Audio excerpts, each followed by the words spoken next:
Today on Mob Rules. We're joined by Rex.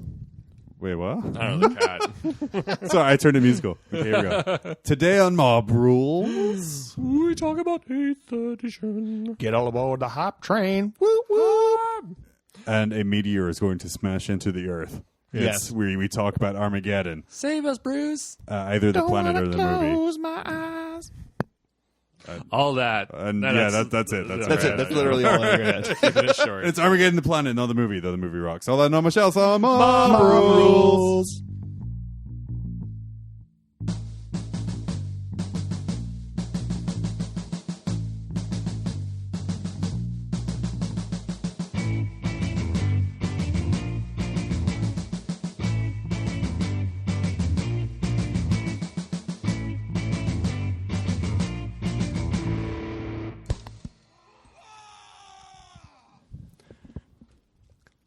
Oh, welcome to Mob Rules episode 49. Now we're using different recording equipment, so I don't know when we're starting. That's right. I, of course, am John, joined as always by... The Ted. And The Phil. The The Phil. Phil. I didn't The add Phil. I didn't add a the to my name. I'm such No. a loser. Yeah, Such you're just a loser. commoner. The John is yeah, that's That's I don't want to be has different called that. connotations. Yeah. I think it's probably best that we didn't add the to you. The. All the. So What's up, guys? It's up? been Oh, wow. a hot minute. What a night. Dude, you stepped out for a little bit, and you're really lucky because I've been farting up a storm with all that Nice. Chinese food I was telling you about. Yeah, It's I had a wonderful. work thing come up that I had to go and take care of right away, and you're like, oh gosh. But it's Were you done smelling now. it, Phil? no, thank you. Got Okay. the window open window. fast All right, enough. that's good. Yeah. Did you, John? No. Okay, good. No, but I don't smell much just now. I'm very stuffed up with a cold. Oh, okay. But yeah. There are, Anyway, there are a few dead squirrels outside, but I'm not sure if that's anything that's associated or They not. deserved it. I saw them stealing my mail earlier. They had it coming to them. it's just Ted's cat. Yeah. With claws, like, meh. Clawing through all the forge world and screwing it off of a tree. Slowly pushing it off an edge. Yeah. What you been up to, Ted? Oh, so we talked a little bit about this earlier, but we did a narrative campaign. Yes. And it's been kind of fun. Like it's kind of a different take on, I don't know, different take, but idealistic take. Because it seems like a lot of these campaigns, they start off, and then without about like a month or so, they're dead. And so we've been doing this, I forgot, was it the Battle of Akron? Arkron? Acorn. Yeah. So you were invited into it, but felt that you had too many things going on, which made sense. Yeah. But so we got some other orc players involved.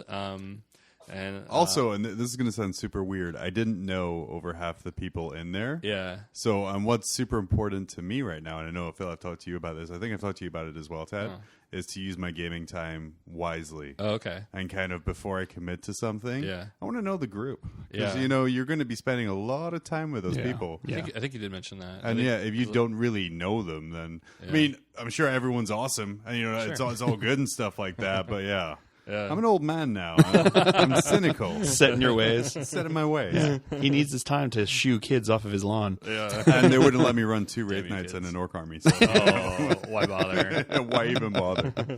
Narrative just means unfun. Yeah. Hey, He just excuse wanted me. all It's he wanted was a narrative. Wraith Knight riding his Squiggoth, and that's all he asked Sure. for. But sure enough, And that is narrative. I wrote a very good page of fluff saying Yeah. why that was accurate. and how that Wraith Knight raised him from a small little squig into a giant Squiggoth. I really want to see that animated short now with like the music from Up in the background. And then the Squiggoth dies, but because the Wraith Knight's immortal, he just gets really sad. Yeah. Aw. Do-do-do-do. Poor Squiggoth. Do-do-do-do. Do-do-do. Now I'm sad. But anyway, you played But in the you were, campaign. so you don't have to worry about that. But so it was an interesting thing. I cleared out my garage and we had 3 tables set up. So we played. I think I told you about like the first game where we had to like arm wrestle, and then I regretted it for the next week and a half. Yeah. And then so I think like a lot of the guys had played other games like in between games. And then we have like the narrative story game. That was kind of neat because you had like a general, so we had like the Imperial and you had the Orc general, and then they kind of like pulled us aside and are like, all right, Orc, sorry, here's what we're gonna do, and the general will assign us to the different tables, and there's different missions associated with each table. We felt that there was one that we just couldn't win, so we're like, screw that, or we're just gonna let it go. They can have it, but we'll just like heavily fortify this one, and then the general is gonna go into this one and take that one. We ended up, I think it was 3-1 on our table, and then there was another table where it was 2 guys against nobody, I think. And so the GM was like, all right, I'll throw in a game. I'll be the ringer, and you can just have fun. And then I think the last one was the 2 generals sparring off. Our general won. The 3 of us against the 1 guy lost horribly. Oh, no. So like a lot of the guys were not having fun at that point, or on our side, we're not having fun at that point. But it's like, I'm an orc player. I'm used to this stuff. Yeah. I have to say, like the few times I faced Deathwatch, it's been like, you guys can do what? Why can they do that? See, and that caused a little bit of controversy too. Is like because I think really, the rules are not clear. Unfortunately, it's not a very well organized codex. And then it is like, everything does so much. If you're used to frag cannons, well, hey, it's a new frag cannon that does new stuff. Here's a new thing that does new stuff. I'm like, whoa, that's not what I'm used to.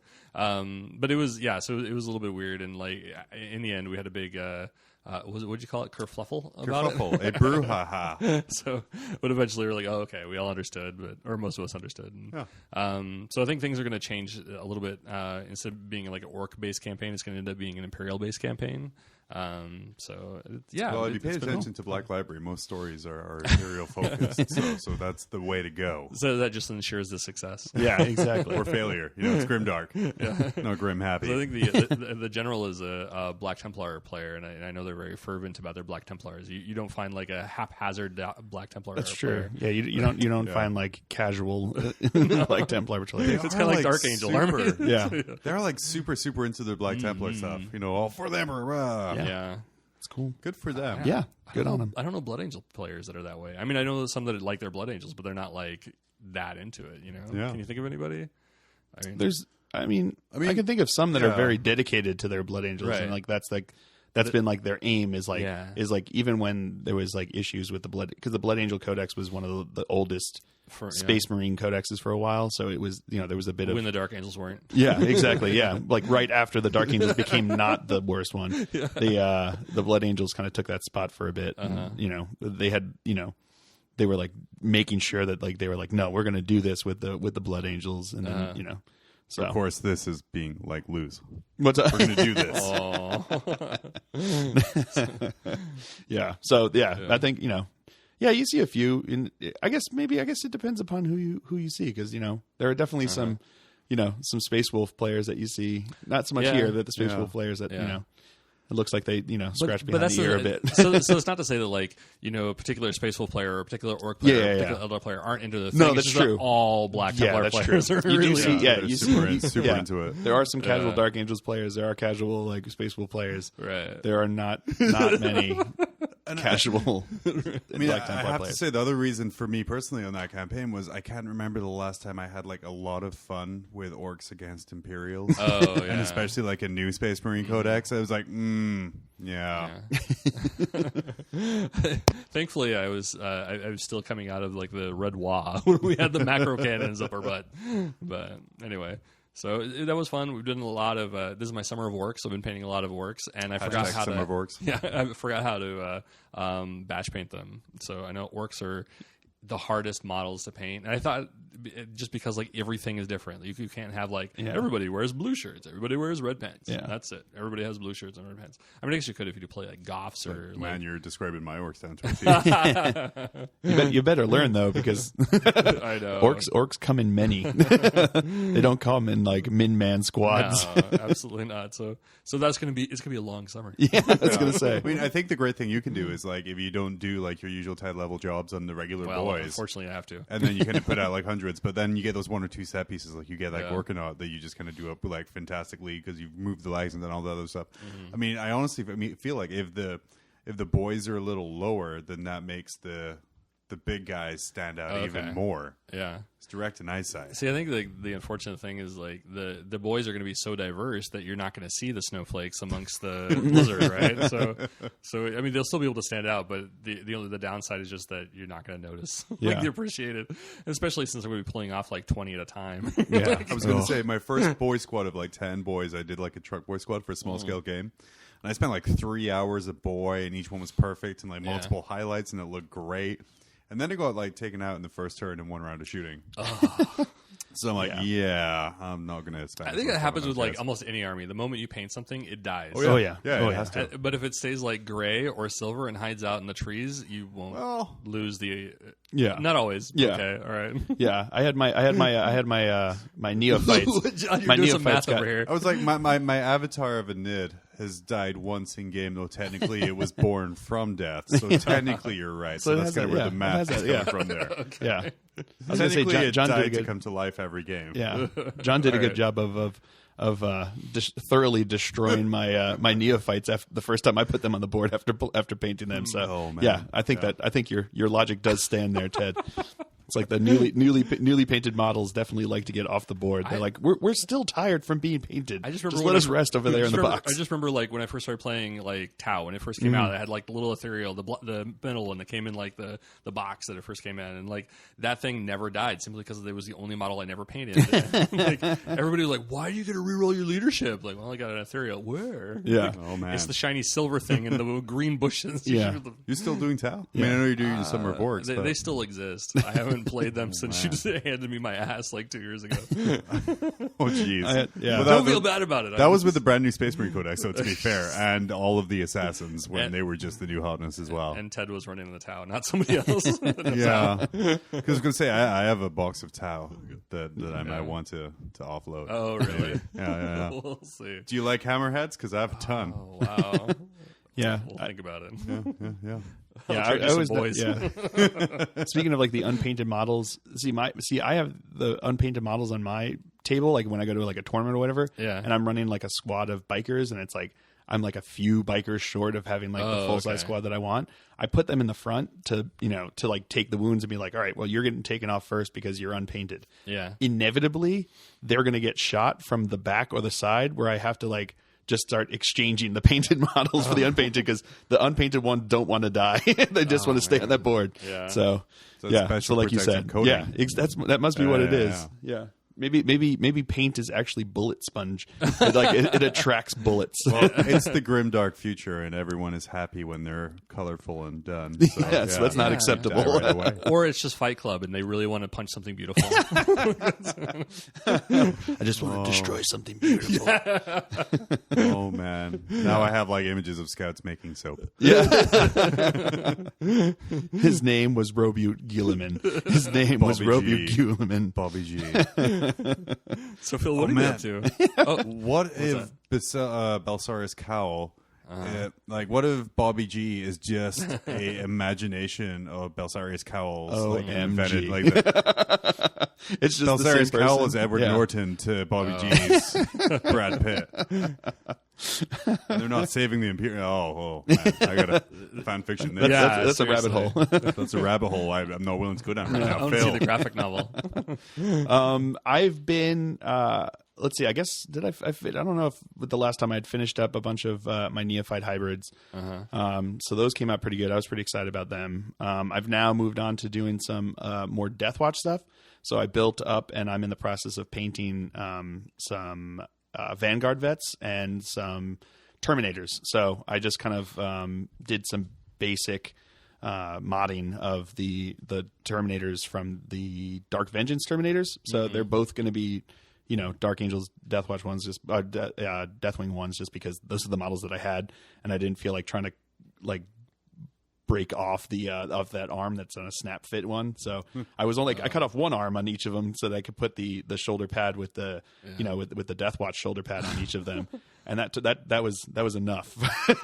So what you could do is you could shave down the symbol, and then you can create a 2-part green stuff mold of a Deathwatch shoulder pad, and then you can mold it onto the. That would guarantee they would die in the first salvo. In the game, they would die the first salvo for sure. I've shaved down a shoulder pad before, and it looks like Bobby, the special servitor, was responsible for making that pad. Yeah, that's what. Yeah, it's not smooth. Yeah, I do not trust myself enough to do that. Like his first polygon test. Exactly. I'm going to start some 3D. It was like for a Space Marine from a 1991 VR game. Oh gosh. Yeah. So I don't trust myself enough to do that. So they're just going to be Deathwatch. They'll be fine. Just so you don't feel bad. Like I have not once made a 2-part the green stuff mold. It was a 1-part green stuff mold. And it was perfect.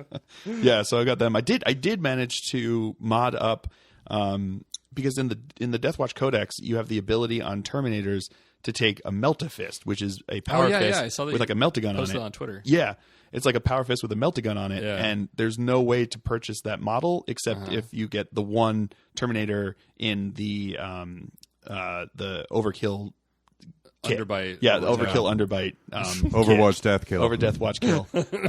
Yeah, if you buy that box set, like one of the Terminators in there has it. But that's the only way you could get it. And everyone's like, why do you give us the ability to purchase this thing if we don't have it? So I found a way. I took a chain fist and I cut off the chain part, but it's still got this little nub thing that goes down to the bottom, a little nub in there. And it's the exact same size as the Melta part from a Combi Melta. So then I cut that in half and just it went right on. I pinned it to keep it stronger, but it glued right on and it was perfect size. And I was like, all right, perfect. That sounds good. Now he's got a Melta fist. But you can't chain fist anything anymore. No, that's true. I can only Melta it. So no. Can you do both? Can you get a chain fist and like game wise, can you get a chain fist with a Melta? probably. Or like chain fist right hand, melt fist left hand. You could probably do that. I just want to see the thing that's like the Swiss Army knife of everything. Like just have it all coming off. Right. Yeah, like all the different parts from the combi, where it's like a flamer plasma melta fist. Exactly. What I want to see. A tech marine on your hand. Yeah, exactly. Oh, dude, if you had like a Terminator with chain fist going up and just like punching a hole in something and then pulling out the fist and then someone else puts a melta gun barrel in and just opens up. Or it's the same fist. He just like he has the chain fist. He punches through the hole, pulls out, and then it just goes. And then the next bit, the big spark comes in. He puts it through the hole and shoots it. Shoots the flamer in there to kill the crew, like a Michael and then Bay he pulls transformer. it out. Yeah, exactly. Then he pulls it out and then pulls the Except melta you can inside tell to which blow it one's up. which. Yeah, And then quickly lightning closet to death. yeah, exactly. Just cause. And then, but it only explodes as he's walking away from it, and he doesn't look back as it explodes. Wow, that guy's fist. Exactly. Yeah. I think I saw that movie. So, Not a look out Warhammer for it. movie. Look out for it in the next Transformers movie. Oh, really? Oh, I was thinking Brazier. Man. I want that fist. But yeah. So what have you been up to, John? Well, I was going to say, I saw the trailer for that new Transformers movie. Oh, and, did you? And I have never been less excited for a movie in a long time. And I'm like, man, Anthony Hopkins wanted that summer home. Anthony Hopkins is in it? Yeah. Oh, yeah, he's what a is he historian doing? talking Okay. about King Arthur and how robots helped When King was the last Arthur. time he was in a movie? Hey, dog. been a Paycheck's while, a hasn't it? paycheck. Exactly. Exactly. That's what I say. He's got himself a summer home now. I have been up to Space Marines. Okay. Okay.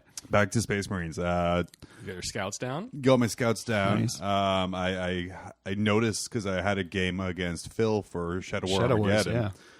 So someone needs everything painted. So I'm like, oh, I better paint up the Wait, who's shotgun that? dude. Who's that? And, Oh, yeah. What a princess. I know. That guy. So It's not my fault the internet doesn't want to see gray models. It just has to be beautiful. So I painted up my shotgun and my 25 color heavy minimum. bolter, and then we played, and then it was very one-sided. I got the heavy bolter rules very wrong. Oh, yeah. Not What's that? very wrong. What'd you do? Slightly wrong. What'd you do? So Did you do the 2v3? And in my defense, Glitch Creek fans who are listening, Yeah. I told you, Phil, that it was did think each you were doing it wrong. wound that went Oh, did the through internet to correct you? D3 damage. Yeah. And then we're like, well, the internet will correct us anyway. And they did. They were And they very did. quick Oh, to do it. really? I did, because Surprising. that means we played wrong. Yeah. The heavy bolter is a little. You didn't have a heavy bolter, but I had the heavy, or the big shooter, which had Yep. the sustained. Also, fire. all of your shooters are sustained fire weapons. I only had one guy with a shooter. Oh, well, it was okay. a sustained fire weapon. Oh, interesting. I don't think he was able to successfully. That's cool. But yeah, a couple of brutal Shadow Wars games. Yeah. But yeah. So we'll see. I went home after our game and I assembled a second heavy bolter because I'm like, ooh, these are really good, The heavy bolters are really good. really good, even with the correct rules. Oh, they're really good. Oh, okay. And then I picked up some hobby stuff. So I picked up like an Averland Sunset Spray. I'm getting ready to prime some tanks for my Imperial Fists. Nice. And kind of, I'm feeling Marines more and more recently, especially kind of with the teasers and stuff coming up. Have you been catching up on the Beast Rises? Sort of. I'm about halfway through 10. Okay. Still. Because I'm halfway through 11. Oh, you go home. But I think like that has been for me. Like I've it's been very hard to stay on the Summer Orcs. Yeah, I'm sure. I'm sure. That definitely reading that series definitely jazzed me to do some Death Watch. And like I have about 3K, 3,500 points of Eldar painted and ready to go. So I'm like, yeah, I can go back to Marines. There you go. Summer Marines. Nice. Okay. So yeah, I've got some Fort Hills stuff to paint up. And then I ordered the birthday white dwarf. Oh, nice. Oh, he looks so rad. He looked so He does rad. look super cool. With all those, like every time they have like a really amazing one, I'm like, maybe I'll do that later, and then it's gone. Yeah, it was. Is it gone already? Yeah, I'm not sure. It was $30, but it does come with a special 40K scenario. What? Really? That you can play, like a mission you can play with it. For Interesting. 7th or 8th? 7th. Oh, okay. Oh, nice. So, and it also has a rule for set for Age of Sigmar as well, which is weird because he's in power armor, but whatever. As soon as I saw it's Sigmar armor. Hey, considering all the dwarves now, like have but they like look quasi so power armor. good. Yeah, I don't know, but I'm Holy just saying, cow. like it's par for the course. Yeah, it'll probably look fine. I as soon as I saw he had a bolt gun painted like a Nerf gun in Nerf packaging no. on the stand, No. I was I like, missed that. yes, I must own this. That's awesome. So I bought that. I also bought the crane set. The Oh, that terrain. looks super Have cool. they pre-ordered that? Yes, yeah, I pre-ordered that. So, looks because I amazing. had to get the White Dwarf birthday one from GW's website, and then I wanted to get free shipping, so I wanted to add something else. in. Oh. So I'm like, oh, let's get this crane set. Yeah, so that comes in. It's great. basically throwing away money if you didn't. buy Yeah, that I mean, thing. it's basically I had to spend another $40 to save this $10. So I took care of that. I also I picked up from Forge World some of the Imperial Fist Tartarbro Storm Shields. Oh, Okay. yeah. Those new ones that came Yeah, out. Those but look cool. But then I realized I don't actually have any Tartarbros left over, so I need to pick up Tartarbros Terminators. And I also need to pick up a Tac Squad because I have a whole bunch of grav cannons and nothing to put them on. Oh, what's that face? I know, sad face. So I over the next couple of weeks, hopefully, I'm going to be assembling 20 las cannons, 12 grav cannons, and 12 grav cannons? yeah, I That's get a yelled lot, at dude. and I have 8 grav cannons. well, I want to be yelled at too. Beat me too, Daddy. Beat me too. I guess 12 is the max you can run in a basic CAD at this point.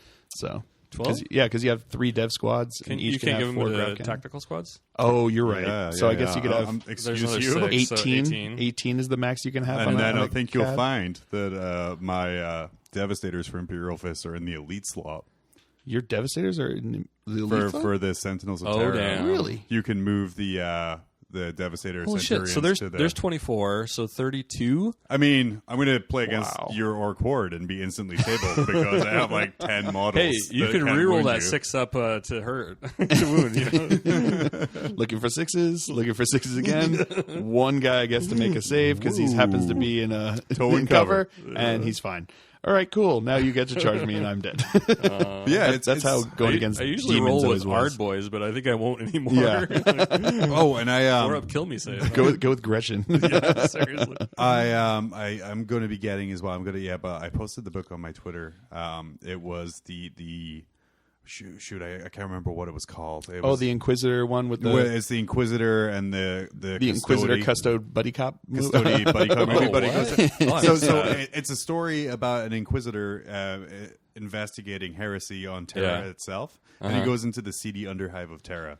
Yeah. And like the Star Wars hype that I'm most jazzed for is like when they were talking about that 1313 game and just general underhivey scummy stuff. Yeah. So I'm like, yeah, let's get It into sounded that. super. It looks rad. Like the little blurb that they have in the book looks cool. But I was joking because the front cover makes it look like it's an Inquisitor and Custode like buddy cop movie. Yeah. it would be better if they were back to back with their arms crossed, but it's pretty much. But there. it's close. Yeah, it's really close. What book series were we reading with the Custodes? Was it maybe it was just like the Gathering Storm? Gathering 3, Storm but- had them. Yeah. I swear there was like another. Oh no, I guess like Beast Rises has the sisters. Yes, they But got the Sisters of I Silence. definitely wanted to, like I was feeling it like oh man I wanted to see like a buddy cop kind of thing. I wanted to see some like team up and like yeah. you know I think it would be interesting to read like a novel with the Custodes and just see like just kind of see them in action. Of course, like half the would book be all would just be the volleyball first games. guy. Yeah. All that's right. Top all Gun style. volleyball games. All volleyball games, and half the book is one guy like saying his name. wow. What you're gonna find is it's gonna be like an entire book, and then at the very end it's gonna be like the guy's dream sequence, like as he's like passed out in front of the throne. Yeah, yeah. I Exactly. did super enjoy the sketch you're working on of Jeff the Custode. Oh, it's coming along. Yeah, It's it's good. I'm coloring most of it because there's nothing else to do at work. Because- It'll be out sooner than later. Actually, it might come out before this drops. So yeah, holding a mop and a mug, and I did notice. Did you use Gav Thorpe's Arthur picture for reference? Oh. Because the mug holding it is pretty similar.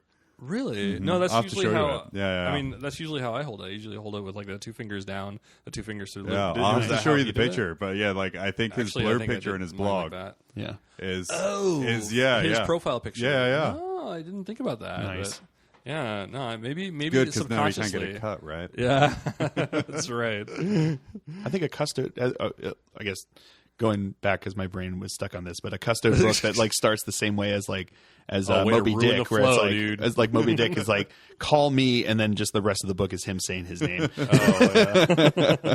that's it. The end. We just find out what to call him, and that's the first volume. So the next time GW does a call for submissions, Yes, yeah, I'm going to put that in. we were asking for Eldar fiction. We wanted Eldar fiction. What is this? Well, the you first only asked line for the first clearly- 32 pages of the book. Of course, it's just him saying his name. And the it gets first the Eldar line later. clearly states, Farseer, finally you're here, my name is. And the great thing about that story is you can adapt it to, human, you're finally here, my name is.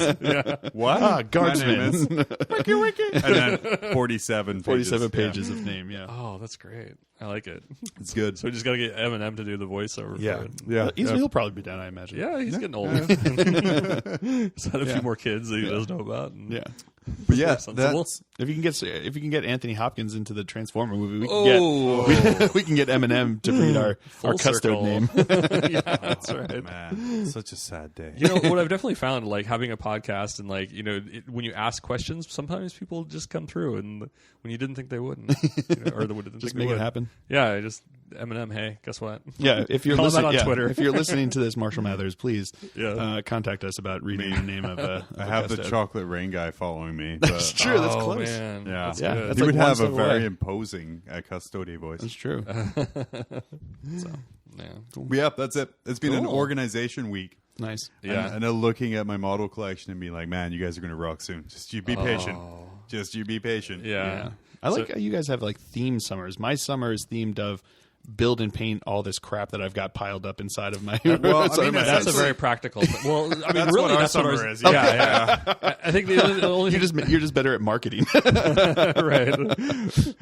We use fewer words. Because I'm like, for me, it's like, well, I've had these 20 Forge World las cannons sitting in my house for like 6 months. And I had these 12 grav cannons for like 2 months. Yeah. I've had these like Sicarian tanks for about 6 months as well. I probably should do something with all of this stuff. Here's this Orc Boy squad that has been half painted for the last 15 years. Like, it's time. It's time. The time has come. Fair enough. Fair enough. Yeah. Oh, something I'm really excited about is like putting knobs on the larger bases. Oh, you're putting them on the 32 mil base. Yeah, I got Yeah. little clappy things from Secret nice. War. Oh, nice, Secret nice, Weapon nice, miniatures. nice. Oh, the ring extenders. Yeah. The base rings. How Yeah. have you got them? I bought the shit out of them. Okay. The first time I got some was a little over a year ago. Oh, okay. And because I think like there's different philosophies with those rings. Like some of them, it's like a it's like a concave thing that you put your model down into, Yeah. and then you fill up. And I didn't really like that because you end up basically extending the height of the base. And I didn't want to do that. So okay. these are just like they're two little C's that kind of clamp together. Yeah. Most of the time they work out. Sometimes it's resin, and I was depending going to say, on how's the gappage on that? generally, you do have to eye green stuff just to kind of fill in the gap. Yeah. Because you can't get away with it. I mean, you're definitely going to see a gap. Sometimes, unfortunately, like the mold isn't perfect, so I end up like shit because there's a little bubble or like it's like a peg and The groove release kind valve. of thing. Oh, okay. Oh, okay. But yeah, so they kind of like fit in there, and it kind of locks, but. Like the pour isn't perfect, so sometimes you just like shave the tab, the tab A for slot B. Yeah. So, but it works out. I really like them. Nice. So, Nice. Yeah, I've just been buying the 32 mil bases and then breaking the 24 mil Oh, off yeah. of mine. Well, So- unfortunately, like I'm old school enough to have like half my models are metal, so like it's Yeah, like, I just- could yeah. do that, but they're gonna break off. Yeah. the moment Well, the thing is, I found this out the hard way when I upgraded some of my bases. Was that if you take the base, the 24 mil base, and you just bend it in half, it just breaks in half, and it just comes right off of the metal tab. Yeah. Especially the metal Okay. ones is way easier that way because it Yeah. just breaks the. But tab. then well, the my- problem on the is metal. attaching them to Right. the base, right? That's the thing because I don't want to like cut the tab off because it's not going to have like as good a bond because it is so heavy. Yeah. And yeah. you're I think what did I do? I did this recently to something. I think I may have pinned it. I kind of put like I drilled a hole in the foot and put like a that totally works, and it's too much effort. Oh, that's fair enough. Yeah, that's fair enough. Yeah, I don't know what. Yeah. Because I think you have to like reinforce the bottom so that you have enough for the peg to go into. Because there's nothing really major to pin it on. So I just folded the thing in half underneath there and just kind of glued it on there. Oh, that's good. We'll see. It might just be completely loose at the bottom of my box. I'm sure I can't remember which one I did it, but I did it something like that. So yeah, but you actually play with your models, so I'd be worried about that. That's true. Yeah, or maybe I'm just so used to having to glue my models back together. Maybe it just doesn't bother me as much. I swear, every single one of my Assault Marines, they're like second edition ones, so they've all got the plastic arms that go onto the metal body. Oh, geez. So they just pop off constantly. Yeah, so it's just like I look at them. System. Yeah, pop them. Yeah, I look at them and it's just like the arms are just like pop. They just go off, and I'm like, okay. Open up your box, and it's like you've got like a dozen like arms just at the bottom. You're like, okay, well this is fun. Let's just glue these back together now. I usually get that with like bayonets. Yeah, in the corners of the case, there's a bunch of bayonets and like a shoulder pad here. Yeah, exactly. I didn't realize I had that. Yeah, and then orcs don't have a unified look. Yeah. Else I would have. Yeah, and then I just have to match it up based upon like where the paint mark is on their arm, on their pauldron against the jump pack, and it's like, well, that one fits there. That's his arm. If it's anything like my stuff, you're going to have a steadily advancing tide of white bubbly goo. Pushing their arm out and out. Oh, and just be like out here next, like in a couple months. It's corrosion from. Yeah, exactly. Yeah. Been in the marshes too long. Yeah. All right. Well, I think that wraps up what we've been up to. So that's pretty right. Yeah, I've been up to very little. So it's good. Take a fake break and we'll be right back. But we'll be right back. Fake break, yeah. Earl Hagen was a legend. In 1960, he whistled his way into Hollywood and into our hearts. Decades later, he made a comeback, lending those lustrous lips in the 1980s to such bands as the Scorpions, Guns N' Roses, and Pat Benatar. A half-century after his humble beginnings, he's at it again. This time without cumbersome musical accompaniment, he'll have you wetting your whistle and whistling along. His new album, Earl Whistles Disney, is sure to be a hit with all generations. Order now and receive a bonus album, Earl Whistles More Shit, a collection of previously unreleased material of Earl's favorite songs through the years. On this bonus album, he demonstrates his newly mastered technique of inward whistling. Order yours today on compact disc or double-length cassette. Also available at fine retailers such as Walgreens, CVS, and participating Sam Goody stores. Earl Whistles Disney. Buy it today. All right. So we are fake break. Oh, okay, yeah, and we're back. Oh, actually, we're actually back. I Okay. don't know. I could hit stop. No, that's fine. That's fine. That's good. Let's keep it We're going. back. Keep it going. Yeah, here we go. All right, so we're back. Hey. So I'm just trying to find something here. I'm being super professional with it. Okay. Find your info. Yeah, So I heard my info. that 9th edition is coming. That's what I heard too. Yeah. Let's just skip. Yeah. I heard August release for 9th edition. Yeah. And it was the diceless one, right? Yes. It was No diceless. dice. It's actually going to be no dice, only templates. Oh. Only templates. Every weapon has a template that it shoots with, and you have to use the template. And it's an app too, right? Yes. You have to pay for. Yes.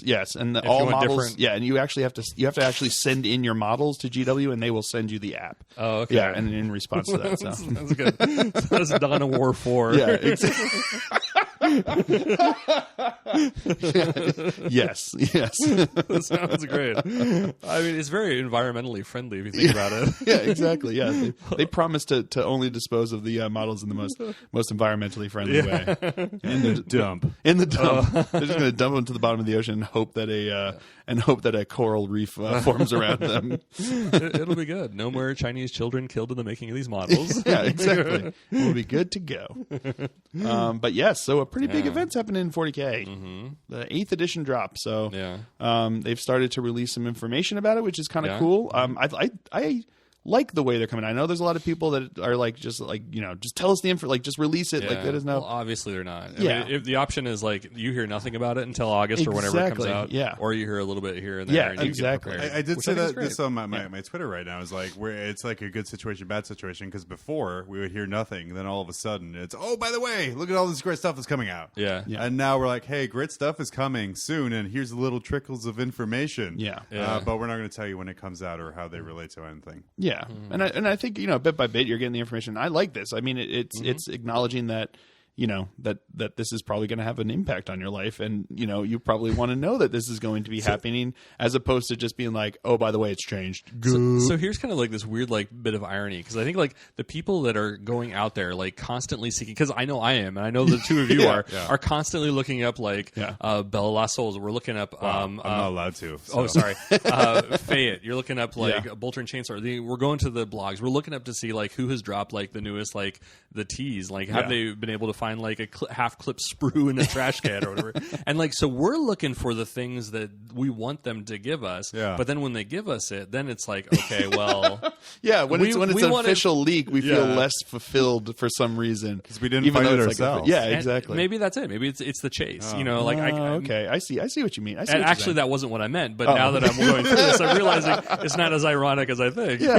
Yeah. Maybe that is it. Maybe that is what it is. Because I don't know. We need the girl to say no. Yeah. While wearing the red dress. Yeah. I feel though this is kind of like the culmination of their increased community involvement. Yes, and it's amazing. for To sure. the point where I tweeted at the main designer of this game, and I got a reply within an hour. Yeah, that's huge. Yeah, and that's huge. Did you get his number? Yeah, I did. They're going out next Thursday. That's so hot. But yeah, like because like I hear it works out. I had a bunch of questions like, hey, could you show me an example of what a 1,500 point army looks like? You know, they're telling us that 1,500 point army will be like an hour and a half game. Yeah, that seems to be the basis. What does that's what they're saying. So I'm like, okay, what does that army look like? And he's like, yeah, Warhammer Community Sale will have it coming up soon. Oh, no. But you know, but I mean, he still replied. He responded. Yeah, he responded, and that's dope compared to a couple of years ago. Yeah. When, you know, I couldn't even get an email back from. Oh, there's Iron anyone. Curtain. Yeah, Iron Curtain. So I think it's cool, and I think it's interesting, and you know, it sounds like this new system is. I think the new 8th edition system is almost in response to that same kind of community interaction that they've been having. You know, it sounds like what they've decided was they were like, all right, we hear you. There's a lot of complaints about the bloat of the system, a lot of complaints about people having trouble with the rules.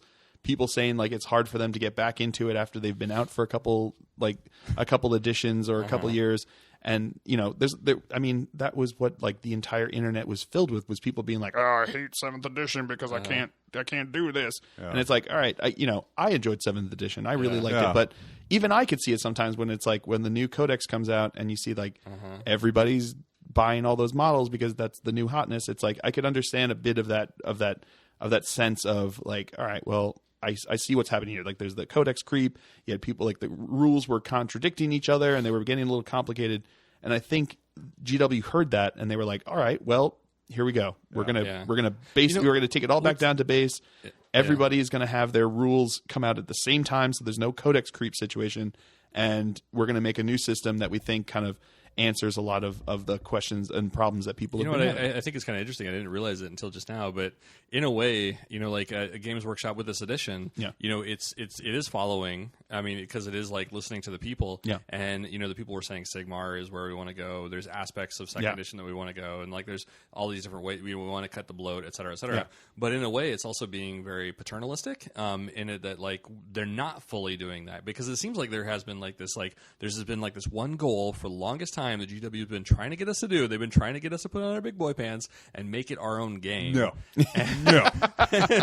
And for the longest time, like we've been fighting it as a community. We've been fighting like, no, we need the legitimacy, or actually they don't even articulate it. They're just like, huh? Yeah. And we just ignore them. But I think in a way, like by listening to us, they're actually giving us, they're forcing us to make it our own game. Yeah, for sure. So and they do that, you know, like they come in. I just realized how clever that was. Yeah, it's true, and they're basically codifying what they wanted you to do. Yeah. You know, they're like, there's 3 different ways to play. There's open play, which is what we've been trying to get you to do. Just play with your models, have fun, play with your models, do what you want to do. And then they're like, and then there's narrative play, which is just tell a story with your models. We've been trying to tell you to tell a story with your models for a million years, but now you can just do it. Yeah. And they're like, and then there's match play, which is, you know, the granular figure out how much a bolt costs, and buy an entire clip of bolts for however many points you want to do. Wasn't that back Please don't be like that. Please don't be like that. wasn't that back in I think that was in the second edition where if you had a missile launcher, you had to buy each missile. I believe. I think and I think you had to buy each grenade. You kind of have to do that. Each one. Oh, that's gross. You're like, I know have two frag grenades. Oh, that's that's one gross. frag missile. Oh, I know for sure Rogue Trader was that. I don't know if second was I didn't really get too much in the second. I think I was heavy into second. Yeah. I will say, my whole thing on it is, third edition came out in 1998, and that was the last time there was a complete wipe and restart. You're right. Yeah. It's basically been third edition 1.0. And what happened? So we have our pod of third edition, and then there was some cracks. Some stuff was skipped out. So they put some kind of duct tape on it, and then that was fourth edition. Yeah. And then more stuff cracked, so they put a little bit more duct tape on it, and that was silicone. fifth edition. And then, sixth edition, more duct tape. Seventh edition was just a little silicone because it wasn't really broken. But, I mean, we're still dealing with essentially a 19-year-old pop. Yeah. And when you have things like X-Wing, you have kind of other game systems out there as well where there's simplicity. And, I mean, heck, even Age of Sigmar, when their simplicity and rules and their difficult to masterness about them is really just making 40K show its age. Yeah, for sure. For sure. And I can see that because you also have a lot of these systems that have come out that were built on the back of what GW did with Warhammer 40,000 for 30 years. By former GW employees. Yeah, exactly. They come out with a system and they're like, well, all of these things worked and these ones didn't, so we're just going to cherry pick the things that we want and we're going to build a system around that. And they did it. And now those are the competition that you have against there. So GW is left with a situation where it's like either we stick with what we've been doing and not see the writing on the wall of what people are looking for and what people have as options. You know what I mean? Because for a long time, your option was Warhammer or go play a video game. You know what I mean? Like that those are your options. And now there's a whole series of different options that you have. And GW is left with the option of we either respond and we grow and we learn and we make something that can compete against these, or we don't and we just fall into obscurity. And just to put it in perspective, what they're competing against, Thomas Perenin and Andy Chambers. Thomas Perenin, very influential in fantasy, made it a huge, great game that it was. Andy Chambers, huge in second edition, shaped 40K to the game we know today. Edition. And third edition, he's responsible for basically the way the game is played. Yeah. They both have a Kickstarter out right now for a new game system.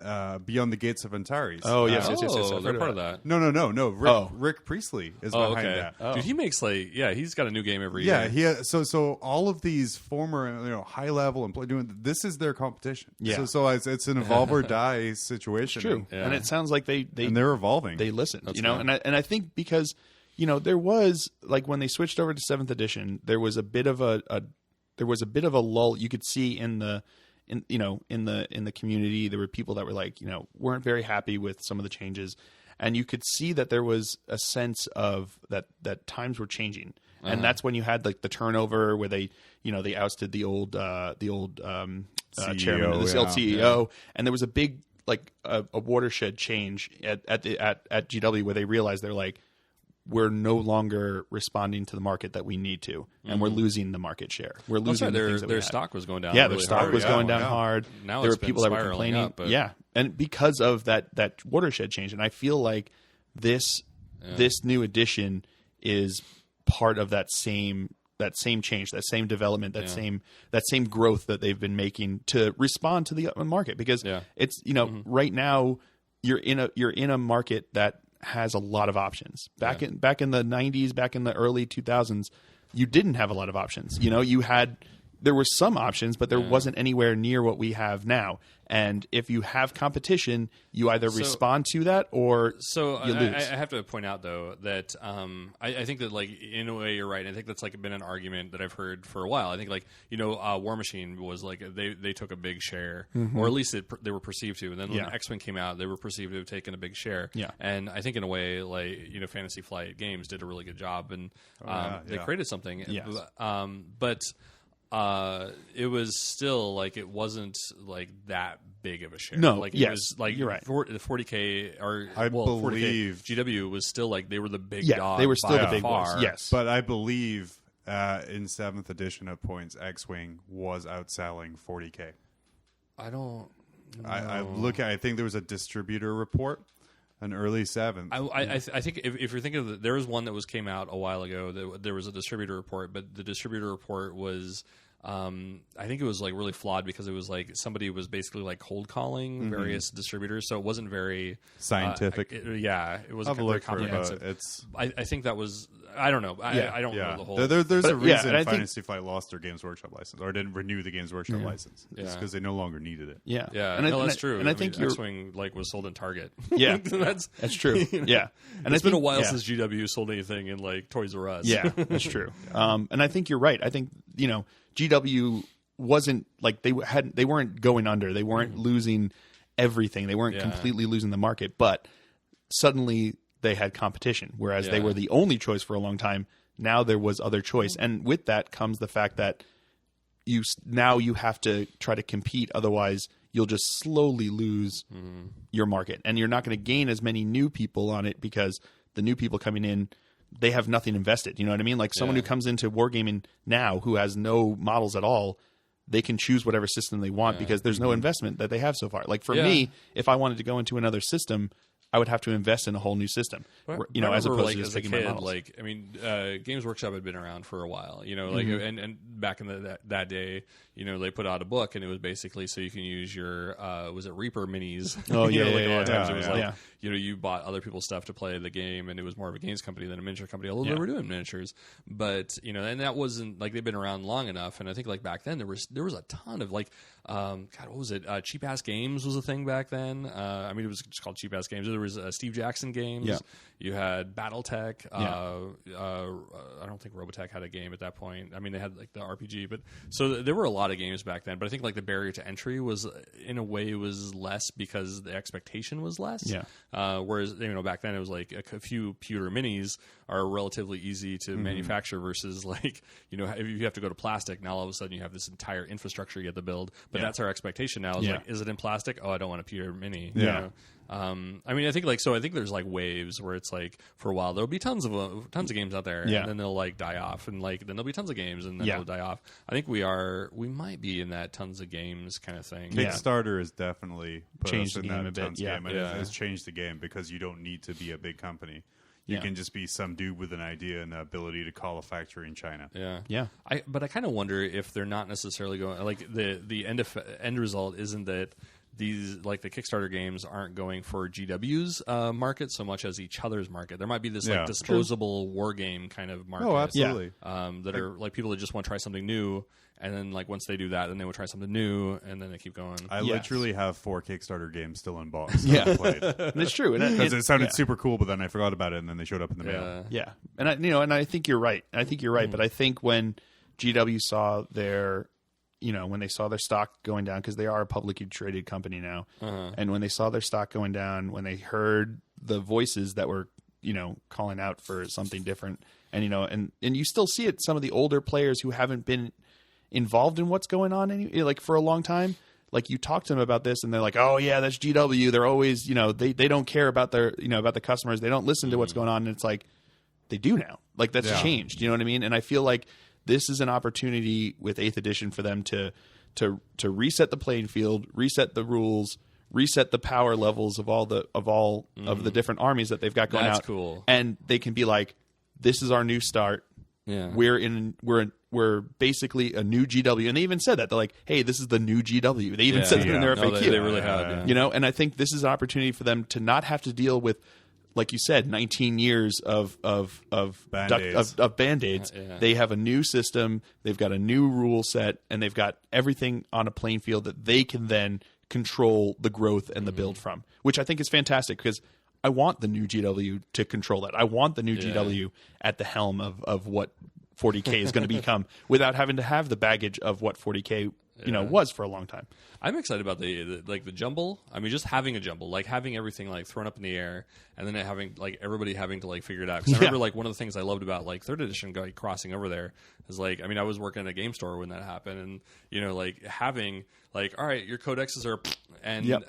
Now everybody has everybody's codex is in the back of the main rule book. Yeah. And now all of a sudden everybody's like, like things were just like up in the air. I mean, Gene Stealers all had power weapons, and now we had a system where there wasn't AP. It was like if you had a power weapon, you don't have a save. Yeah. And, so they're like, whoa, okay, now we have to change everything. Yeah. Of course, like when the codexes came, that rechanged everything. Yeah. And so like now you had, okay, well, they don't get rid of it. Now they have this thing called rending. Yeah. And so on. So it'll be fun to like get everything like jostled up. I think so too. Change the meta, like put it on its head, and then then slowly like turn it to a different side of its head. Exactly. And everyone's going to be at the same level because suddenly that list that you had might not work. You know what I mean? And now you have to figure out a new way to make it work. Yeah. And I think everyone's going to be in the same boat. And some people do better than others. And I'm sure there will be lists that will come out that will be better than others. But at the same time, it's going to be a change. And I think it's going to be good. And I think it's going to be fun. And I think it's going to it's kind of re-energize things because there was a lot of time now where you would see the same lists playing against the same lists over and over again because those are the ones that worked and those are the ones that everyone said worked and those are the ones that had been tested. Yeah. And now you're going to have a situation where you're going to have 14 different force orgs in the main rule book that you can use to choose and figure out what you're going to do, and you're going to have a whole bunch of different ways of doing things. And it sounds like, with their new rules, they've got different ways of balancing out shooting and assault. So it sounds like you're going to have a lot of different strategies that are going to be viable and that people are just going to be experimenting with and trying new things. And it should be fun. I think it should be exciting. So just kind of cap this off here. Because, I don't really want to talk about... we'll get the rule book soon enough. Yeah. We can go through that. And there's more to talk about. I'm sure we'll do like a little bit. Yeah.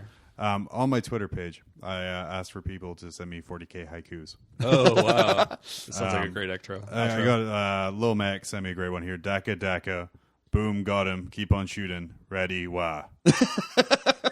Sounds like which was a good one there. Yeah. And then Kiefer Games said, I smell heresy, or could it be a Xeno? Course of action, purge. But my favorite one here. Very good. My favorite one here, and I think it really caps off the conversation wonderfully, is from Old School 40K feed. It says, Wraith Knights and Scat Bikes, Death Stars, Flyrants, and Riptides won't more in 7th ed. Oh, that's beautiful. Yeah. Gold star, bro. Yeah. Gold star. Gold star. Yeah. Gold star. You get a free copy of Chivalry Total War from 5 years ago. All right. Do you guys have a 40K haiku you want to do before we take a fake break? No. My doctor said I can't haiku. That's not a haiku. Yeah. Let's take a break. It would have been awesome if that was accidentally. I'll work on that. Yeah, I think my we're good. doctor said I can't. No, it's not. Are you gonna do it? So my doctor said that I cannot. No, was it 575? Right? Yeah. No, I'm okay. All right. Yeah. We've got nothing side peeps. Somebody on the Twitters. Someone on Twitters. Haiku about a doctor saying you let can't John haiku. and I know. Yeah. If you come up with that. So But not Phil. Yeah, not Phil. Yeah, do not send me the tweets. You might. I your want to see phone it. will burn. Yeah, exactly. I only want to see it when they respond to my feed. Unless it's tattooed on your back. Then Phil wants to see it. All right, guys. All right. Well, John's gonna figure this out. All right, we'll figure it out. We'll take a break. Yeah. We'll take a We're break. gonna come back and talk about Armageddon. Yeah. Like literally the movie Shadow. with the meteors. Yeah. Oh man. Yeah. Bruce. Close your eyes. Don't want to. Oh man. Do you like cookies but want something more British? Buy biscuits. Not like those you have for gravy. British biscuits. For dunking in your British tea. Stiff upper lip guaranteed. Biscuits. As recommended by Queen Liz of the Britons. Hey. And we're back. So spoilers. Yeah. When an asteroid threatens to collide with Earth, NASA honcho Dan Truman determines the only way to stop it is to drill onto its surface and detonate a nuclear bomb. This leads him to renowned driller Harry Stamper, who agrees to helm the dangerous space mission, provided he can bring along his own hotshot crew. Among them is cocksure AJ, Cocksure. who Harry thinks isn't good enough for his daughter until the mission proves otherwise. Ted, when I said we were talking about Armageddon, I was so excited because this has to be one of my favorite movies. Yeah, that was. I have nothing to say about that, and that's been Mob Rules episode 1. So no, See you next week. we spent a couple episodes talking about Shadow Wars Armageddon. Yeah. We're all super into the game. It's amazing. It's a lot of fun. Yes. Buy the rulebook. It's out tomorrow or later or earlier. Yeah. Perfect thing to do while you're waiting for 8th edition to drop. yeah, since yeah, that's not yeah, going to yeah. change. That's not going to change at all. I think it already came out, didn't it? Yes, the actual Saturday. rulebook comes out This if you're Saturday. listening to this on release day tomorrow. Oh, okay. Yeah, the Which standalone you rulebook. should. So it have like the Sisters and the Yep. Grey Knights, Yep, as yep. well, Inquisition. which are also Grey Knight. Because that's right. the new book is going to come Imperial with Asians all of. It's going to come with all of the okay. all of the things that they released in like the PDF, plus the addition of Sisters and Inquisition. So Yeah. it's kind of exciting. It's kind of cool. That's dope. Which I guess I didn't realize it, but I guess you have to go to the community page. But they were saying that they got I think the PDF has been updated too already. Oh, so. did it? Yeah, Get updated with the this PDF's been information. updated. Oh, I did not notice Yeah, that. I because did I not know didn't. that. Right. Yeah. There's so much coming out. It's hard. Like, Yeah, like, a little hard to keep up on it. it's I'm having a coming hard down the enough time pipe. figuring out my Gene Stealer cult, Yeah. let alone look at anyone else's rules. Did not like money anyway. I'm gonna, yeah. But no, Armageddon in the 40K, though I really want to do an Armageddon style scenario in 40K. That sounds fun. Is just kind of mining on the surface Sure. with Gene Stealer cults on the surface of an asteroid, Thankfully, heading what to smash into we'll a find a Terran friend that has planet Gene and Stealers. infect there. Oh man, that sounds good. oh, I'm gonna write that. That's good. Yeah. You're So a narrative, aren't you? I'm gonna narrative this. Yeah. John, I'm going to tell your mom. Oh dang! Stop seeing my mom. But it's one of these planets that's been around for decades in real history. In real life Around history. for decades, which is literally just a So- blink of the eye in Or the 40K hundreds of universe. thousands of years. So if we think about kind of notable planets in the 40K galaxy, obviously you have Terra, you have you had Cadia, Yeah. spoilers, Spoiler alert. and Armageddon, Necromunda are a couple of ones that like really stand out to me. Right. Caliban? Caliban. Caliban is I a don't recognize a that planet. was It not was a a planet. It was a planet. That It was- was a planet. You mean that husk of drifting space debris? that too soon? Too soon, John. Too soon, John. That Too tomb soon. asteroid. Yeah, Tomb asteroid. it's too soon. Too It's soon. only been Wow, it's 9,000 years. Too soon. Had about like 30 years of real time. But yeah, no, Armageddon is kind of one of their big named planets. I kind of started mentioning it back in White Dwarf when they started bringing out the Gazgul Thraka. It was a long time ago. I mean, it goes back into the mid '90s, I want to say, because I think I don't know. At one point, they mentioned the squats, so it was prior to the squats getting eaten. The who? Oh, sorry. Oh, I'm sorry. Do you mean the Demurg? Yeah, so it goes pretty far back. Yeah. and I think it's also the first where they introduce Yarick, which was the second edition. Yeah. Yeah. So first mention of Yarick, first mention of Gazgul Thraka, who had a Nazdrag. goofy looking ass model back then. Oh, you mean that amazing model with a banner holder? It is orc kilt. 8th edition 40K. If you do nothing, please bring back the garrote that carries his banner around. What was I it? thought you were going to say bring Makara. back make That was his make name, right? Kilts I don't- good again. The grot? Yeah, it was, I think it's Makara. Was it? I don't The remember. grot. Oh, yeah. I mean, I have the Thraka. I don't have his grot.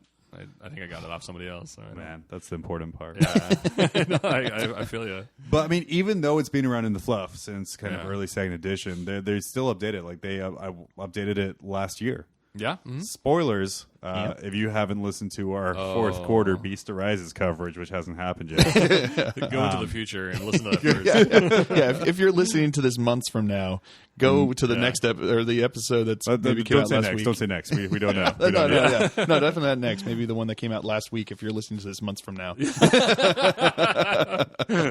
What is Man. time in numerics? That's all I want to say. time is just a number. Listen to the mid 50s somewhere. Yeah. I feel like my word is jello. It means blah. Yeah, exactly. But they kind of merged Armageddon's history with Ullanor, which is a very famous, if you're into the 30K history, place where orcs gathered. Orcs were very into, and the Emperor Chilled there for a bit. Chilled there for a bit, almost got murdered, but just murder-kill faced a bunch of orcs, including a huge war boss. Yep.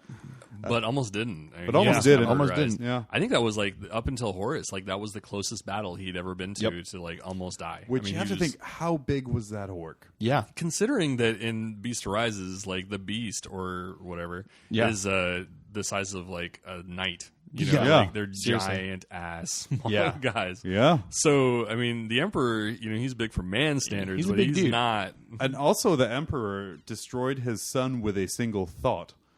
Boom. And he had a hard time with his work. Yeah. Yeah. The thought was, I'm not mad. I'm just disappointed. And it killed him. Gosh. That's like the best summary of the Horus Heresy I've ever heard. But yes. So Ullanor was a big thing. Yeah. And I think that's been in the fluff for a long time. Armageddon was too, but I think the merging of the two was kind of an interesting development. How did they merge, Phil? Oh, I can drop some knowledge on there because I have read the Beast Arises like everyone else here has spoilers. too. Everyone else here has read it too. Spoilers. So spoiler alert. I will say they spoiled it in White Dwarf and the community site as well. Thank you. Intercepted. Yeah, we're not just the spoilers on this one. We're allowed to talk about this one. Yeah. But yeah, it's what happened was after there was a new battle on Ullanor because there was the beast arose on Ullanor and they were battling them there. And after the battle there on Ullanor, the Terra decided that Ullanor needed to be destroyed and it needed to be completely wiped away, and it needed to be. That's the only way to prevent the beast. And all it was this almost from treated back. like an orc homeworld. Yeah, so, well, that's what it was. Yeah. It was like their homeworld. It was like their source, like their place of being. That's where they came from, and that's why they came back and was like a big thing. So, but yeah, so they tasked Mars and they tasked the Mechanica, the Mechanicus with making it disappear, making it go away, and they the Mechanicus were like, yeah, sure, we'll totally make it go away. Sounds great. We're going to make this whole big thing that's going to totally destroy it. We'll be good to go. And they developed teleporter technology at this point. Yes. So that's what they ended up doing was they took they took the orc technology, the teleporta technology that they used to move the series for me a little bit, and the stuff that they used to move the attack moons. Yeah. And they used it to switch with another planet so that the other planet looked like it exploded.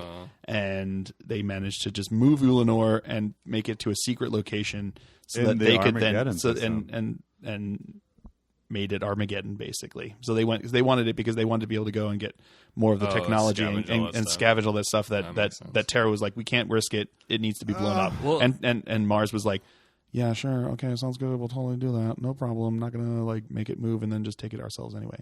So that was our Beast Arises fourth quarter. Spoiler alert. There's still a lot more stuff that happens. Crying in the bathtub right now. Hey, I was asked. Well, it was kind of implicitly that you were not supposed to say anything. Just make a joke, and then John would speak. That was the subject. I was supposed to leave the information to those who didn't know. Yes. But I just read the same information, so I would have said the same thing. I will say on Ted that. should have taken over. I will say on that, it's the Imperium's fault for like, hey guys, I know you're really into secret tech and research. Yeah. But I have this whole planet of secret tech over here. I just need you to blow it up. Don't steal it. Don't move it. Just blow it up. Okay. Promise us. We'll do that. That's like, giving a meth head the job of cleaning out the drug locker. No one checked to see if their mechadendrites were crossed This behind is their interesting back when they did it. this is very analogous of like World War II. Like after World War II, like the Allies, like how like all three countries were like, there's a lot of really good technology that we couldn't normally do because you practice on living people that we can't normally do. But so let's try to the information. Yeah, let's we'll divide it evenly. Fuck that! I'm going to take as much as I can. Yeah. All right, fine. Now we have the Berlin Wall. Yeah, exactly. And that's how the Berlin Wall happened. Yeah. Ullanor. Yeah. It started in the far future. With orcs. There's a reason why the orcs originally had like pill helmets and stuff like that. They look like the Germans. So Armageddon, it's now Armageddon. It's about 10,000 years late, not 8,000. About 8,000 years later. Just forget. So Armageddon is about 100 to 500 million people. It's three islands basically, or three continents, two of which aren't really occupied, and then there's one that's everybody lives on it. It's a hive world, and really resource rich, and like the main continent is what is it? Armageddon Prime and Segmentum. C. And then there's the jungle in between. But I didn't look at a map for this, and I don't know if you guys had, but it seemed kind of weird because the way they described it is that there's equatorial jungles that go. It looks like north-south, right? I think that the way they describe it, because I think that the equatorial kind of like spins. So maybe it spins sideways, and the way they do the Or I guess poles just is different. right. It doesn't quite make sense to me. Yeah. I guess in space there's no real up, right? Or whatever. Yeah. Right, but usually, I mean, there's a pole, and that's like north, and versus like an arbitrary place that's north. So Terra standard would be to have it be a north and south pole. So I think on like the eastern side, there's you have the ice caps, and I think it's like the dead zone or something like that, ice covered deadlands. And then on the west side, you have the wastelands. It's all the volcanoes and stuff like that. So it's really hot. You have the fire wastes. So that was kind of like weird that it was like, you're not on the poles, or maybe you are. So I don't know. I just want to see a map to see how that works. Be interesting to see for sure. Yeah. So you had all the like a lot of people. The big pocket was in Prime. And then that was like, and the place has just been devastated. It has been the place has been mined for like tens of thousands of years. Yeah. Greedy Mechanica. So it's been like for the most part depleted. They have to get most of their food and water from outside. A lot of the mining happens in the fire wastes, and then in the deadlands. So you have like your oil rigs, and they actually melt some of the ice caps in order to get water for the for all the hives. And then in Segmentum, that's kind of like the smaller, more desolate, or not desolate, but least dense. And I kind of got the impression that was like, there was almost like this hierarchy. Like if you lived in Prime, your life was better-ish, not as shitty. Emphasis on the middle class. Emphasis on the ish. You had to do more bukkake the further south you went for your nutrients. Gross. So the equatorial jungle, and I think like some of this is going to be covered kind of like in the different battles, because the battles really kind of like sum up, I think, like the Armageddon's history. I mean, that's kind of how we know. I mean, we learn everything. It's kind of like American geography. We learn about the world geography through wars. Yeah. Also, 40K doesn't really care about peace. It's only war. So we have we do learn a lot about that. But I think the equatorial jungle it ends up being like. It's kind of like that hedge, actually, the hedge outside my house, that like ends up picking up the history from different battles. So there's like the cigarette wrappers from 30 years ago. What battles are you having in your hedge? Hedge battles. There's a whole lot of Disney movies that I'm sure were filmed. There's like The Secrets of Nim and like Honey, I Shrunk the Kids. But yeah, like every time there's like a runoff, like you had Chaos Cultists that now live there. You have Orcs that live there. You have potentially Necrons that have like a force there. Wow. Demons, perhaps. Like there's all this shit that's in there. I think so we didn't really get into the Necrons, but there was like discussion of like, are there some artifacts here? They look like they could be Necron in origin, but we don't really know, because every time Imperium go there, they die from all the reasons. Yeah. Mysterious gauze wounds. I got flayed, but I didn't. I will say it's one of the most grimdark settings. Yeah, it's amazing, and I love it. And that's really shown on the first war for Armageddon. Oh yeah, that is, and I think we're going to be revisiting that soon. To be honest, I think now that the chaos is chaos is coming back. The first war for Armageddon. A bunch of, like you said, cultists started worshiping corn, because not much else to do in a death world. You're getting your filtered water through from the polar ice caps, and you have your equatorial jungle.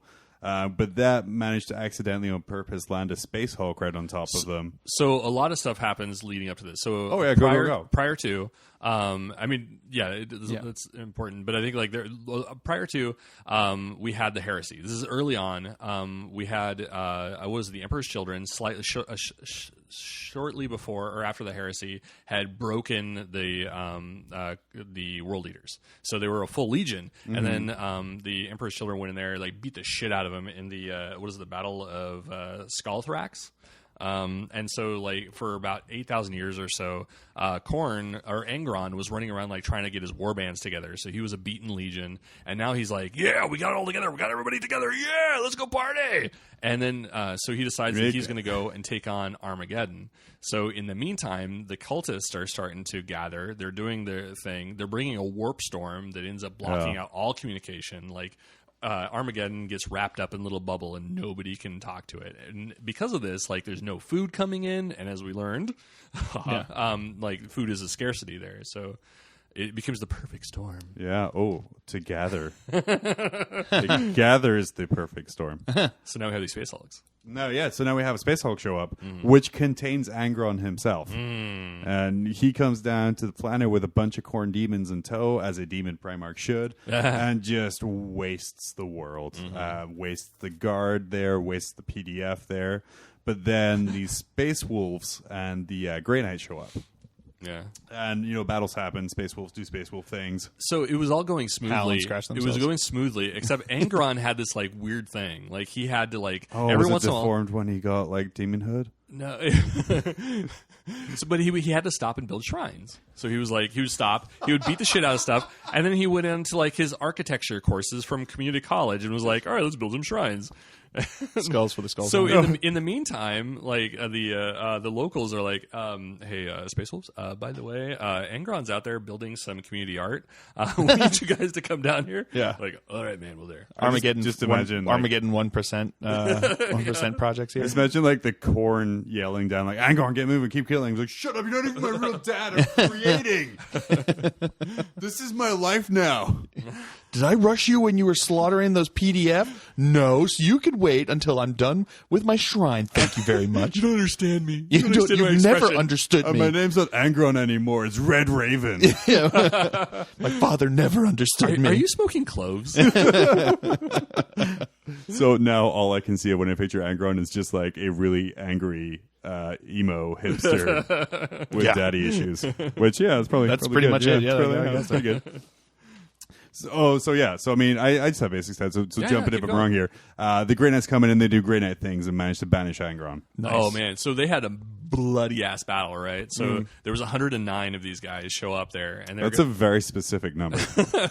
I like that about like some of this lore. Like, you know, they're like, and 1,332 and 5. Yeah. Like, but 4 did not attach bayonets. It kind of reminds me of like going through like Genesis in the Bible. You're like, that's a very specific number. That is a very specific. I don't understand why you're getting that specific for something that may or may not be accurate for people who may or may not knew how to count. Yeah. So there's 109 guys. They go up and they go toe to toe with Angron. And I think with the Grey Knight guy, he ends up shattering Angron's sword, and he earns the name Swordbreaker, I believe. And then Angron runs away, but in the end, there's like 19 guys left, 19 Grey Knights. So they lost 90 Grey Knights? 90 Grey Knights. To be fair, though, that's pretty good fighting a demon Primarch of rage. Oh, and for murder. sure. That's more than I thought would survive. Yeah. But, I mean, it just, like, shows that, I don't know. Grey Knights are pretty badass, but also Angron is... Grey Knights are pretty badass. Yeah. The fact that they lost that many, I mean, this is not... That's a serious thing. Not everybody's a Grey Knight. You know, like, they're a rare commodity. Yeah. And so, like, to have that kind of devastation is pretty decent. And in reality, in the lore... These Space Marines are not run like I run my Space Marines, where 90 Space Marines dying is just one game. So they die to sluggers. Yeah, exactly. Yeah, they know how to make 3+ saves in the lore. Unlike me. I love that Angron just does his best at Dr. Claw from Inspector Gadget impression. It's like, curse you, Grey Knights! I'll get you next time. Get you next time. Next time. Sort of little cat. But yeah, the most grimdark thing is still to come. So you might think. So to wrap up, are you talking about the first war, or do you want to jump into No, this is still the first war of Armageddon. Yeah, you're right. Like, I think if you're thinking the same thing, I am. So in the meantime, like all the other Chaos guys run to the equatorial jungle because once again, this is my shrubbery. So it's like all the shit from the war gets stuck in there, and I have a hard time getting it because it's full of barbs. Yeah. So we have Chaos guys. They're hanging out with the community artwork. The Space Wolves. So in the meantime, now picture bloodletters with like thick rimmed glasses discussing the emotional meaning of the Skull Throne. Yeah. So I worship the Skull Throne before it was cool. So I feel that the Skull Throne really just brings out a rage in me I didn't know I had before. They're the original like beatniks / hipsters. It really fuels my anger, like in a way that just, normal thrones just don't. That's not what that means. I should know. I've had a semester at art school. I only drink almond milk. I only drink almond blood. So at this point, like, the Grey Knights have this like no witnesses policy. Is that kind of where you're going with this? Yeah, So- but it's a metal no witnesses policy. And so they're like, all right, well, hey, they do this like weird, like this, going back to the Germans, they're like, hey, everybody, you might have had some been infected maybe by this chaos thing. So why don't we just quarantine? We're going to get together. We're going to give you some inoculations. And by inoculations, we mean kill you. No. They don't kill. They sterilize the entire planet so that they cannot breed or procreate. So as they're going to do this, the Space Wolves are like, fuck that. No, guys. No, this isn't cool. And like the Inquisition's like, we don't care. We're the Inquisition. Yeah, what you gonna do about it? Inquisition. And so the Space Wolves are like, they have this big turmoil, kerfluffle. And I think the Space Wolves are like, hey guys, humans, if you want to live and Steel Legion for fighting like you did, you guys were amazing, valiant heroes, and you're about to be like wiped out. Hop on your ships and fly to the first like warp jump, and we'll block you. And the Grey Knights are like, everything's going fine. We're cutting off wieners. And they start launching all these ships at the warp thing. And then like the Grey Knights in orbit see this, and the Space Wolves start blocking the in between the ships, so the Grey Knights can't attack the escaping ships. They end up blowing up some, but not all of them. Whereas like the Space Wolves are like, all right, we cannot fire at the Grey Knights. We're just not fire. You're basically using yourself as a... Well, we'll mess up their stuff, but we won't scruff their hair. So a whole bunch of them get away, and they're off, and I don't know where they went. They also but they also had a company of stormtroopers who went and silenced 3 worlds. Oh, so they had gone and So no, they found out where they went or something. Yeah, there was stormtroopers that silenced, like, wiped out 3 more worlds, because the whole thing it wasn't necessarily the chaos thing. It was the demon Primarch that they wanted to keep under wraps. Oh, okay. Because, there's, we got to keep chaos quiet. Yeah, I mean, I get that. But, so one of these guys who was a hero of the Imperium and reclaimed thousands of worlds, by the way, he's infused with warp power, and he's a 10-foot-tall murder machine with 13 bloodthirster demon bodyguards now. So, yeah. That would kind of make a bit of an issue for the Inquisition. Yeah. But now...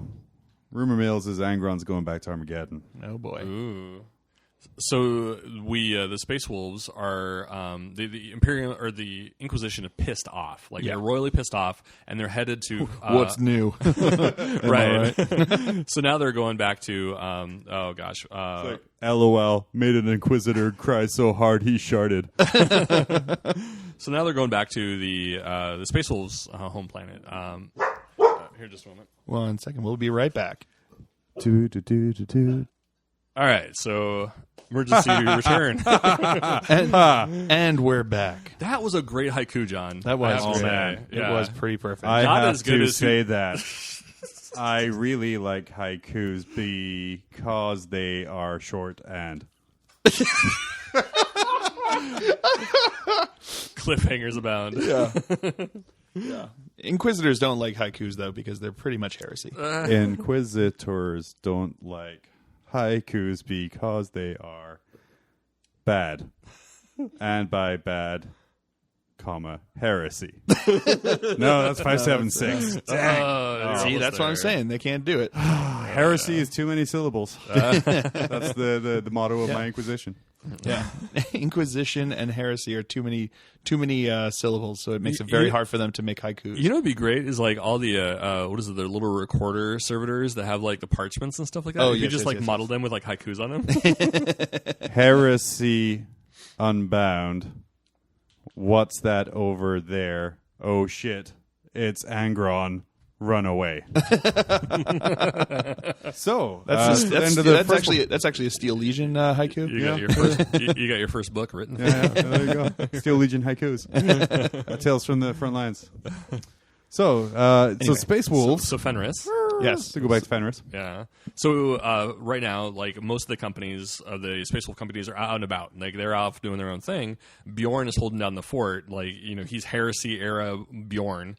chilling out on Fenris. And then all of a sudden, the Inquisition show up, and they're like, "Hey guys, you guys have been a bunch of jackasses, and you're sending all these guys. This was in the 41st millennium, right? I'm pretty sure this was early. So 41st. he's probably a dreadnought. Yeah, I was going to say he's a BA dreadnought. Yeah, right now. Okay. Because when you say like heresy era Bjorn, I'm thinking, oh, is he still human? Yeah, that's what that was. And my then question. they got like a whole bunch of timeline questions where he's like, well, if they teleported the planet, then is this still the army? No, yeah. Yeah. No, this is the dude from the heresy. Yeah. So, Okay, dreadnought. Sarcophagus. So it's like his spirit and his little toe in a speak and spell with las guns or las cannons. Bjorn says, kill. So they're pretty upset about it. They're going to bomb Fenris, and they start to like carpet bomb them with mild bombs. So they're like not trying to destroy the place, but they just basically send a message like, "Look, do not f with us. Don't mess with our program." When all of a sudden, Logan Grimnar and company show up, and like. They're hey probably guys, not too happy about they're that. pissed Yeah. about this. And they have negotiations, which ends up in a boarding action onto the Grey Knight ship, in which, after a bit, Logan Grimnar decapitates the Inquisitor Lord. Yeah, So the guy who had banished Angron, Logan just, whoop, I will done. say, I mean, prequel memes. He was right. The negotiations were short. Some episode 1 content right there. So then they came to an agreement after that maybe it's After okay. he was decapitated, they came to an agreement. The Inquisition just decided in general, or maybe that was it. There was I like it. Like Grimnar was like, "Yeah, we came to an agreement. Just knock it off." But now- he's dead. Yeah, he agreed before I killed him. This does kind of explain how the Wolfen have been able to do their thing, because the Inquisition hears about the Wolf and they're like, "That's her." Oh, Space Wolves. Yeah, okay, that sounds good. Sounds good. That's good. All right, That's good. Yeah, they're cool. as That sounds they fine. adjust their collar. Yeah, exactly. Yeah, I like my hand. as they make sure like their power armor is properly sealed. Yeah, they're like, okay. Is there one of them around here? Space Wolves are Codex. Space Wolves are Codex.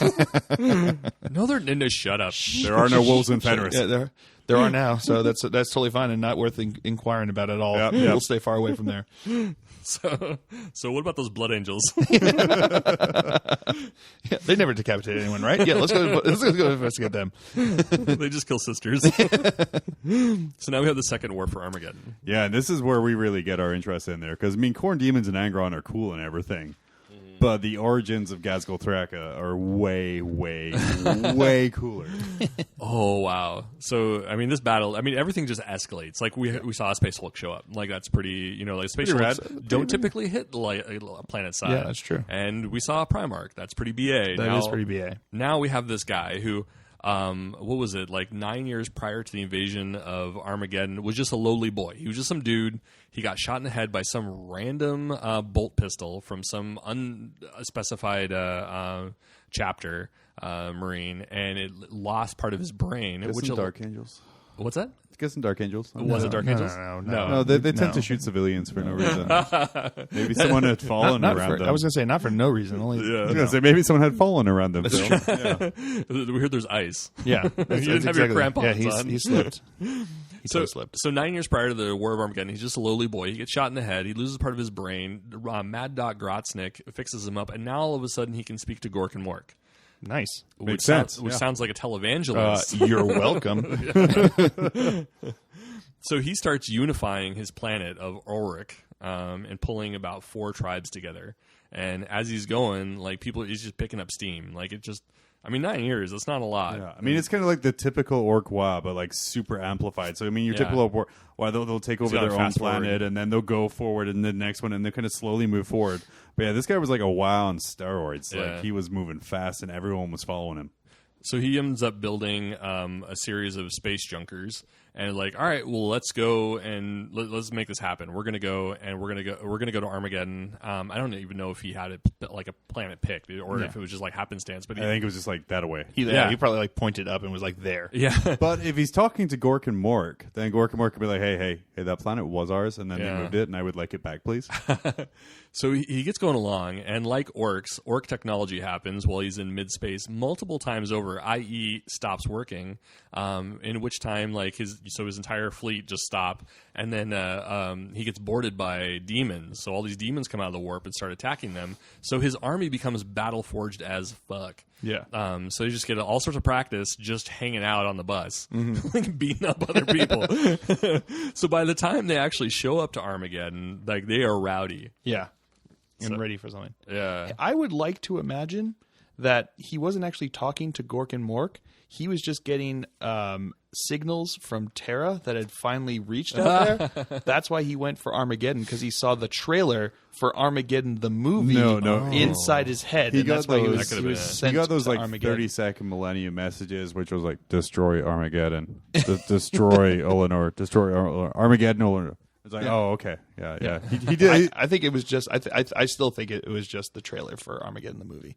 Yeah. So that's Gonna why. That's make me why when he burst landed, into the first Aerosmith thing he again. said was, "Where's Bruce Willis?" That's what I've heard. It was a little combination underreported. of- I actually wrote that down. Yeah, that's what I thought. It's a little underreported, but It's a combination of wow and I don't want to close my eyes. Yeah. Don't want to fall asleep because I wah you, baby. So anyway, one of the cool things I think about, like, everything. Sorry. the first war was lost. So the Chaos lost it due to total ineptitude. Yeah. We almost lost Armageddon the second time. The Imperium almost lost Armageddon due to ineptitude. So one of my favorite Imperial agents, double agents, is on Good this old planet. Herm. So we have von Straub. He is one of my favorite orc models. You could actually, you could take him in Apocalypse. Yeah. So there's this general. There's all these people around him. Like Commissar Yark is just like this dude. He's just a commissar at this point, not a big deal. Everybody else, he's like the Emperor's Tarot is like, yo dog, we're about to be attacked. Yark is like, man, I'm a seasoned commissar, although at this point still green compared to what. And I could tell you, we're about to be attacked. Yeah. And everybody's like, look, we need to get a message out. We need to get a message out. Like in the meantime, planets in between are getting taken over. Like there's stations outside of Armageddon that are being leveled, and Grasgul is on his way. So the Space Hulk is about to land, and the whole time, like Straub is like, Yark, you said things that are contrary to my sense of narcissistic belonging. And you go to Secundus. You just leave Prime. You can go and here's a hive world. Go ahead and hold on to what hive world was it? Hades.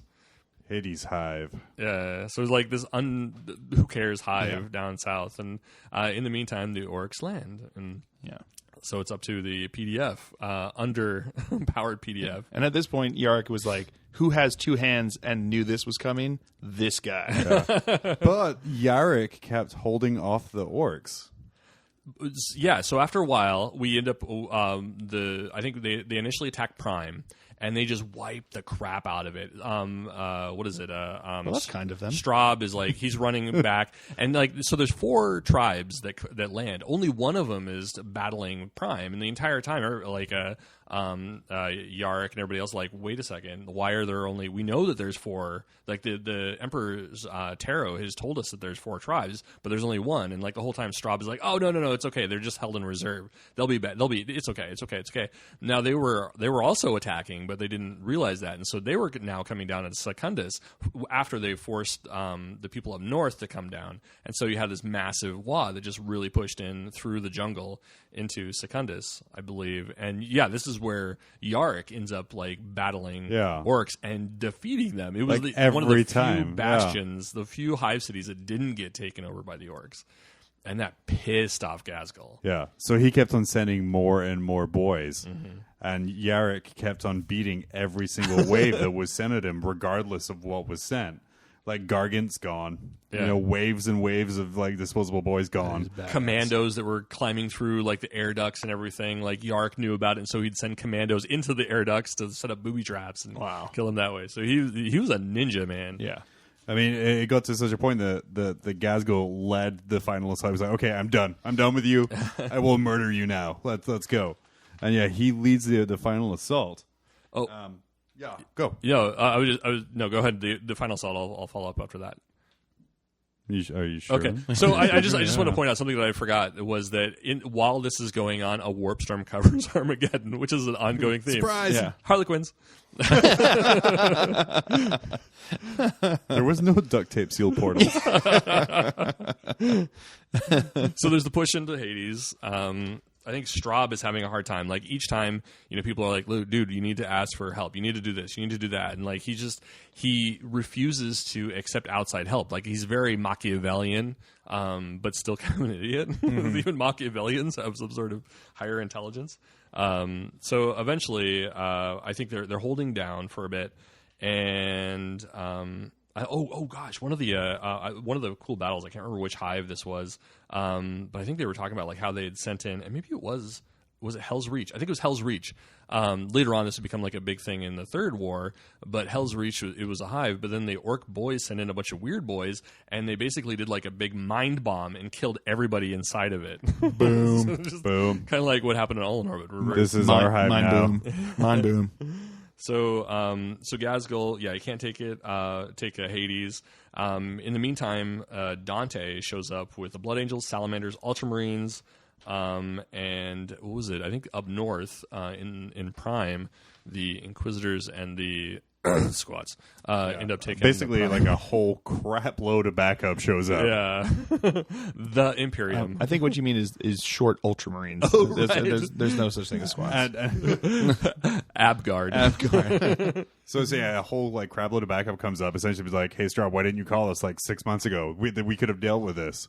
And then essentially Straub gets sent out into exile. So he gets put on house arrest, but he is in exile. They're about to exile him, and he like grab like a Land Raider and makes off with it. Yeah. Like nobody's looking, and mine. And I'm sure the Machine Spirit was like, hey, you can't do that. Hey. It's like Kit from Knight Rider. Mike, you're not Michael. No, dude, it's like, what is it from 2001? Was like, what are you doing, Herman? Oh, that's right. Dave. Hal. That's right. So and he gets out, and then like I said, it comes to like one of my favorite units in the game ever. Yeah. Was he aligns with the Orcs. Mm-hmm. And so there is a unit in one of the What could go Armageddon. wrong? There's a unit in one of the Armageddon books where he is the centerpiece, and he leads a squad of boys. Yeah, and it's amazing, and it's one of my favorite bits of fluff because it's such a juxtaposition to have like a very cowardly, stupid, like rich imperial lord taking over and like, yeah, hey boys, go punch this. Yeah. So, but meanwhile, smash cut to. So they hive. They pretty much take Ghazghkull down, and I think they kind of push a lot of the Orcs back into the hedges. Yeah. The hive does fall at this point when Hades. Ghazghkull's attack. Yeah, Right. no, yeah. So where Yarek's at, that hive falls with Ghazghkull's attack, but they buy enough time that this Space Marine contingent can come down and just wreck face with the Orcs. Mm-hmm. And they do it in a Space Marine fashion. I don't remember there being something particularly notable grab guns about and it. Bolters to the face. Bolters to the face. Dev Centurions. Yeah. So the remaining Orcs are a bunch of the Orcs. They say remaining Orcs, but there's a bunch of them go into the jungle. But then like a bunch of them like Where with the Ghazghkull. demons are. Yeah. And the What Necron. could go wrong? So they hop on their space bus and take off. In the meantime, Isn't it this point where like Ghazghkull and Yarek have kind of like their big one-on-one fight? I don't remember if it's this or the Third War. Or the Third War? Yeah. I don't remember which one. It's one of the two. Yeah, well, we'll just save it for third. Yeah. It's cool. If it's the second, I'm sorry, Internet, but yeah. So, in the meantime, Armageddon is rebuilt. I think No, it was second Was because it? that's one of the reasons Ghazghkull came back. Oh, he wanted a rematch. Yeah. So like they have this lookout thing, and like Yarek is beat to a pulp. He's near death, but for some reason, like all of these rumors start coming up. Like, oh, Yarek, he can look at a boy, and that boy will die instantly. Oh. So because of the way that the Orcs' unique psychic presence works, where what they believe becomes real, Orcs start dying in front of him because like, oh god, he looked at me, and they believe it makes it true. And then he gets a power claw. He takes a power claw from a dead knob. Which shouldn't work because it's Orc technology, but all the Orcs see this scary guy who's holding them off with a power claw. I'm like, oh god, so it works and it's true. Yeah. And then Ghazghkull inflicts I all of love these that. mortal wounds to Yarek to the point where he should be completely dead. But the theory is because all of the Orcs believe him to be immortal and unbeatable. and unbeatable, he survives. Oh, man. And that he narrowly defeats Ghazghkull, and that sends Ghazghkull and the boys away from Armageddon, narrow Imperial victory. Wow. All because the Orcs thought it. Yeah, because he did created such a their good own job. Yeah. protecting that hive. Talk about self-fulfilling prophecy. Yeah, literally, it was only because of them. Yeah, that's awesome. But what this does is it turns Armageddon into this like Valhalla for the orcs. Now we're like, yes, we will get a very good fight if we go there. Yeah, there's this dude there. He's an old guy. Has a bunch of orc tech. Don't let him look at you or you're dying. But you will get a good fight in this world. I think that actually happens more after the third one. I think there's kind of like that rolling like text, because I think it's like, so Gazgul leaves 57 years later. Yeah, he decides he's going to come back. It's like old man Yarrick storyline now. Yeah, and somehow like Yorick is still good. But maybe that's because like, the orcs believe he's immortal. That's awesome. So here we are, 57 years later. Gazgul unifies with 3 other war bosses. So it's not just tribes. He's got like 3 other Waz underneath. Is this him. when Nazdrag comes in as well? Yeah, Nazdrag is part of it. He's one of my favorite orcs that no longer exists. Oh, yeah, that was sad. Like, we actually lost a character. So he has at this point, Nazdrag, at the very beginning, Nazdrag is a part of it. So he gets like the Great Despot, Dregruk. He gets Argarok the Unstoppable and the Overfiend of Octavius. And I think, I guess it doesn't really matter. They first sister with those, and then he gets like Nazdrag, and like, I mean, just like from like a just like space fleet wise, it's like the Waz. Like, you know, it starts off with 200 vessels, and then it becomes like, oh god, what'd they say? I think it was like I didn't even write it down. 20,000 starships. Dang. 12 space hulks. And now each one of these is like followed by a rock. The importance, an orc rock, by the way. The importance of Nazdrag is he has perfected again teleporter technology. And that's really what drags Gazgul to be like, oh, I won't murder you and take all of your guys. Yeah. You can come along for the ride.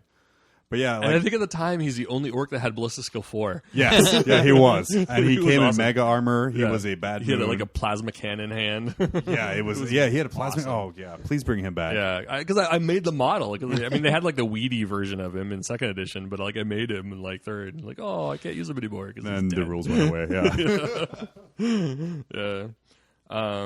So he kind of chalked up. I mean, he totally did like this. I don't know. He chalked up the first battle as a test. He's like, well, we're just trying to figure out humans. Like, come on. Yeah. Obviously. But yeah, like as for most of the third war for Armageddon, I'm not like hugely in the know about this. I mean, I know they came back. I know most of like it's your typical action movie sequel. So most of the original cast came back. Like Yarrick came back, some of the PDF guys, all that other kind of stuff. But again, it's like 60 years in the future, so it's like, you know, your grandpa being called back into service after like now. It's like now we have the Dependables, or the it was not the Dependables, Expendables. Oh, right. Dependables hilarious because of the diapers. Yeah. Exactly, they are Dependables. But I think this is kind of interesting because like Gazgul, instead of doing like a frontal assault like he did before, like he's kind of figured some things out. He's now kind of a sneaky git. You know, he's pulling off like all these pirate heists. He's doing like supply line runs where he's like trying to stop supply lines. And I think like at one point, like there's all these like Navy vessels, and they go and they obliterate them. By the time reinforcements show up, there's nothing. Like there's no sign of an orc. There's no sign of a battle. Like it's all gone. Like. So I think it is. So you got really a little stealth. So you got a little cunning as well as brutal. 57 years. But he was still brutal and cunning, just slightly more cunning, but still slightly more brutal. But also brutal.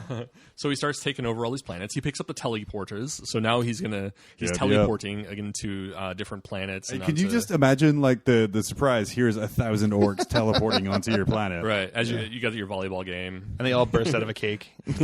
What's up? 3 custodes just can't manage. Yeah. Like, surprise! Oh, dang!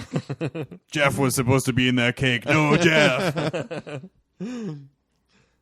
So Yart comes back. Like he hears that all this is going down, and he's like, you know, they summon him. Like, whoa, damn! Yart. Only 3 days from retirement. So the original launch onto Armageddon was the Emperor Day of the Feast or Feast of. Was it the Feast of the Emperor? Yeah, that's right. So it was like so that was the first one, and then I think like now it's exactly 57 years later. So it's on that same holy day when they land again. Like they've been hitting up all these asteroids and planets, like leading up to it. I think I have a cat destroying a box underneath me. But yeah, so now they're demonstrating how orcs attack planets. So I think that I think they just end up bombing the shit out of Hades. I don't even. I think they just like launch. Oh yeah, he was asteroids into yeah, it. he was done. Fuck that place. I tried assaulting it, doesn't work. Let's just destroy the thing and move on. And they're just like, but guys, you really wanted that? Like, no, I don't care anymore. Just kill it. Just kill it. It's dead to me. It's done. Yeah. So I only wanted it then. It's no good to me now. No, that's a bad hive. And kitty. I don't want to go. Bad kitty, my box. We have crayons all over the place.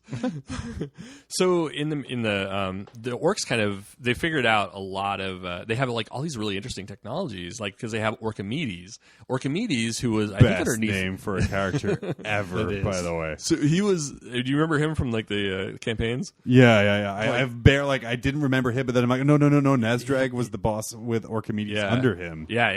So he developed the teleporters. He was doing like I think they ended up attacking. I think they launched all these rocks. They started launching all the rocks that were kind of like the aft gunners for the space hulks and stuff. So they couldn't like the Imperium couldn't get behind the space hulks and destroy their thrusters or anything because there's rocks full of like missiles and everything else there. And then they ended up like launching the rocks into the planets, which created these citadels and teleporter hubs. So now they had just like bases. Yeah. They're like, here's this asteroid with on the guns. It was a fantastic ploy because they put teleporter receivers inside the rocks and then shot the rocks of the planet. I'll do it. And then they just, I remember the stories of just like this like big rock falling and then just thousands of boys pouring out of it because like out of this tiny like clown car style, just because there's a teleporter inside it now. So I think at one point they end up like launching one of these into I think it was like the Tempest Seas or like one of the big rivers, and I think Yarrick and all these guys are like, why did you do that? That's ridiculous. That's nowhere near anything. And then like a couple of days later, all these submersibles show up in a hive on that same river system. So they had launched all these submersibles. Orc submarines. It was thinking. Rad. Oh, so much good stuff came in the Third War. Yeah, so this is more Archimedes stuff.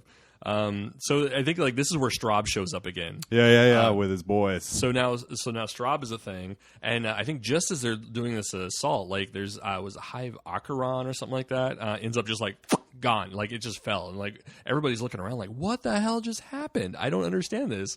And then like Straub is there. I'm supposed to own Armageddon, so he's hell bent, not necessarily on being orky or being a diganob if you follow Gorka Morka, but he's like hell bent. Pressing all my buttons. I'm trying to. I know how John works. But so he's like hell bent on like owning Armageddon, and the orcs are like, sure, sounds good to me, man. You. Or at least they're letting him think that, just to like let him have his, take over, get his codes. Yeah, maybe that's it. So, but Straub didn't play. I don't think he played that much. Did he play much of a role after that? No, like I said, I think he just got the orcs into the hive, and then he doesn't really play much because, like I said, it's like Ghazghkull Threk is smart enough to know that he can use him, but also smart enough to know that he will crush him instantly by looking at him. So we have like the boys are kind of his enforcers in the place, and it's almost like it's kind of there's something I love from 30K is that Perturabo of the Iron Warriors, like he made all these like robots as his bodyguard, and he gave all of his captains and stuff robot bodyguards, but they were there just to murder them if necessary as well. Yes, you're a bodyguard, but it will also kill you if I wanted to. So I think those orc boys were in the same kind of thing. Like, okay, just follow his lead, let him pretend he's about it, but then just kill him, just get rid of him. I actually remember what happens to him, but we'll talk about it later. Man, spoilers! I forgot what happens to him. Thanks for reminding me. So I think like some of the stories that come along out of this, I think there were quite a few novels. Quite a few novels that kind of came out, especially with like the Black Templars, because they were a big thing. I think this was the war that we saw the introduction of the Crusader pattern Land Raider. So we have the Black Templars. They were a big deal. There was a small story about the Celestial Lions. Do you remember them? I think no. So they were supposed to be part of, like, they were a second founding through Dorne. But I think that there was, they kept asking questions of the Inquisition, and the Inquisition, it pissed the Inquisition off. Like, And so the there was this battle where I think like they launched the they told like some people were like, all right, Celestial Lions, you have to go into this valley and take out these Gargants that are not operable right now. They're building them. You have to go in there and wipe them out. And the Celestial Lions are like, all right, we got this. They go in there not realizing that all the Gargants are active. I think you'll find our Gargants are fully operational. And they devastate them. They take out half the chapter right there. Not only that, like the apothecary, one of the apothecaries who was trying to run around collecting gene seeds, gets shot in the head by a long las. So it's not orcs. To be fair, it's not like, so if it's like the Imperial Fist or something, it's not like they can go and gently bomb their home planet to teach them a lesson. Yeah. So, yeah. They have to lure them out. Yeah. Be like, go see these. Oh, yeah, I think you're friends with them. So they're coming back, and I think they end up, so they do that. They retreat. They end up, I think like as they're retreating, they get ambushed again. They get nearly wiped out. There's only like a small handful. They go back to their stronghold. They're holding still. They have the remaining apothecary. I think there's only like 27 guys or something like that left in the chapter alive. The remaining apothecary, who has most of the gene seed for a lot of the dead guys, he was very fast. They go to sleep. The guys wake up and they find the apothecary shot through the eyes, and all the gene seed's gone. Like, and you're to blame. Yeah, it's been a very musical episode. Holy cow! They send the remaining sergeant ends up sending a Storm Eagle out to go talk to Helbrecht. He's like, dude, Helbrecht, like he wants to tell Helbrecht the story. Like, look, we found out that we got undermined by an Imperial agent somewhere along the line, and we're being hunted by orcs at the behest of the Inquisition or something. In the meantime, that Storm Eagle never makes it. It ends up crash landing. Helbrecht hears about it and ends up like trying to find it. He eventually finds like a little holo recorder with like "we're being killed." And this a very young Carrie Fisher. Yeah, I was gonna say, help me, Grand Marshal Helbrecht. You're my only hope. So they come back to the Hive world. So Helbrecht and his man friend come back to the Hive world, and they're looking at these guys and they're talking to him like, "Hey guys, like what the hell is going on?" He's like, "Look, we're gonna die. We're a dead chapter. There's only 25 of us now, or whatever." It's the Imperial Fist way, though. They're just following their founders. So they have to die. They're like, and they've determined this. They're like, look, we're gonna make a last push. We've lost all our gene seed. We can't possibly rebuild a chapter. Our armory is toast. We're scavenging whatever we can off of dead people. Like, this isn't going to last. So we've been undermined. The problem is we question the Inquisition. The Inquisition is going to make an example of us. But we can't just like turn tail and run. We have to do this because honor. We can't. And Helbrecht is like, no, you actually can. You can not do this. You're like, we literally have the same gene seed. No, we're dead. We're going to go out. We're dying. No, literally, I have banks and banks. We have the same gene seed. It's okay. We'll put a different barcode on it. It's fine. Yeah, it'll be fine. Basically, the I same will thing. sacrifice myself. You literally don't have to. So I think they're at the very end. They're like, look, please bless us. We're going to go in and do our last push. Let's just give us a blessing. Like, it's our last stand. And Helbrecht is like, he's really like back and forth. He's like, no, I'm not going to do it. Sorry, suck it. And so the guy's like, huh? Okay. So the entire story big dick of move. the Celestial Lions is, hey, go do this. No. Okay, go do this. And then they come back and are like, hey, we want to do this. No, go do this. And it's essentially they're being told no by everyone and then reordered to do something else. Yeah. I would be like, no, I'm a dead chapter now. I don't even care. They're a bad dog. Yeah. A disobedient dog. Like, no. I was thinking they're basically the teenager version of Space Marines. Yeah. So what ends up happening is Helbrecht leaves. He decides that like their cause is worthy. He's not going to let them die. He's not going to bless them because he didn't want it to be like their final blessing. Although you didn't realize it at first. He ends up as things are looking good. Like a lot of Gazgul's on the retreat. I think they had killed him sort of at one point. And then they have them, the orcs being pushed back, and they're trying to chase them. I think like Yarrick and one of the other guys from one of the other Crusades is after him. And so Helbrecht is like, all right, we need a crusade worth of guys. We're going to go and help the Celestial Lions. And everybody's like, why? We have Ghazghkull on the run. We need to kill this guy. And he's like, the Celestial Lions. Like, who cares? Who are they again? Those guys are dorks. Just go tell them to wash the toilets and they'll do it. Apparently not. So they gather them all, like, this crusade together. They go and they basically, like, destroy this hive with the Celestial Lions. They end up, like, in these big battles and everything. And the only one of them lives, which is that sergeant. And at that point, you know, they bring him back, and that guy ends up, like, rebuilding the Celestial Lions after all. Nice. Yeah, so there's a little redemption in it. Yeah. To this day, they are still told what to do by everyone else. You're my mom. Yeah, they've the been boss of me. sent. They've been sent on the coffee crusade to bring back coffee for the Templars. So Helbrecht ends up losing half his crusade. They end up with like a massive space battle. Oh, you mean half his crusade achieved martyrdom and glorious service to the Emperor? So Ghazghkull escapes. Helbrecht and Yarrick, they run after him, Drive him back. So now I remember it was the Penal Legion got together. The most ineffective. Yes, a bunch of prisoners get together and they kill Straub. So, yeah, no Space Marine chapter or anybody else took out Straub. It was a bunch of Penal Legion that shoved him over a balcony. Oh, I bet he Wilhelm screamed. But I also like the idea that it was probably people he put away for stupid reasons because he was a stupid power mad guy. Yeah, for questioning. You him went to or- jail. You questioned me. Like, oh, who's questioning who? Now Von Straub. Considering this is 57 years later, that's a long grudge. Hey, man. The orcs believe these people are immortal. Yeah.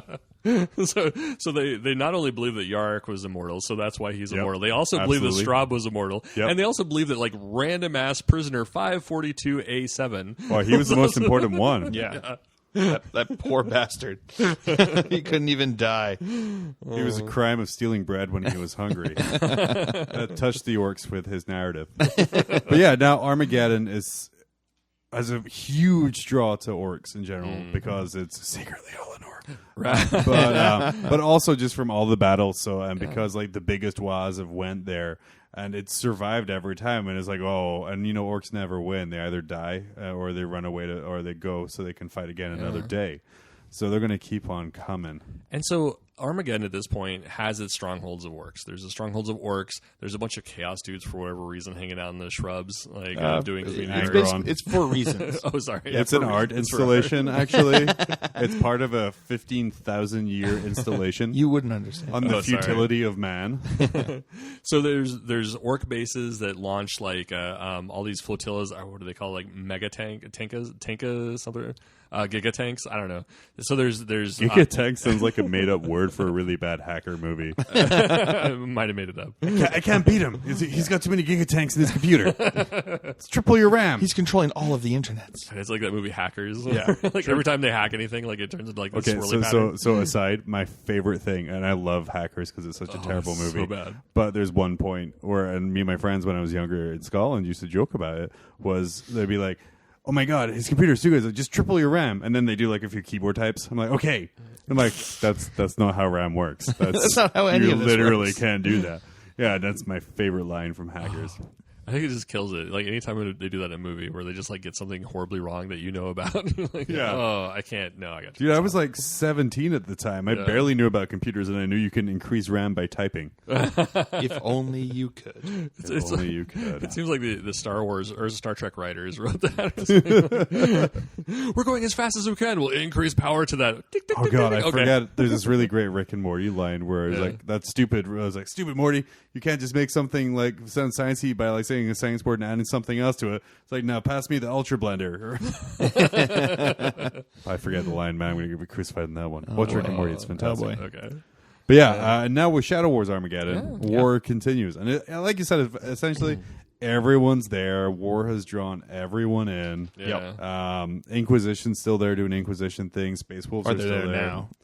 doing stupid Inquisition things. Space Wolves are there doing puppy things. Yeah. And it's kind of a battle zone going forward. I think we're going to see a a battle book for Armageddon coming up. Ooh, I could see that. Yeah. Because to me, this is how Angron comes back into the picture. Oh, that'd be Angry Ron. Because I think that like Angry they were Ron. saying that the shrine is actually like a warp gate in a way Yeah. for demons, so Yeah, it yeah. could very well be like Angron's. That's how you get Angron back Good in the point. picture. Mm-hmm.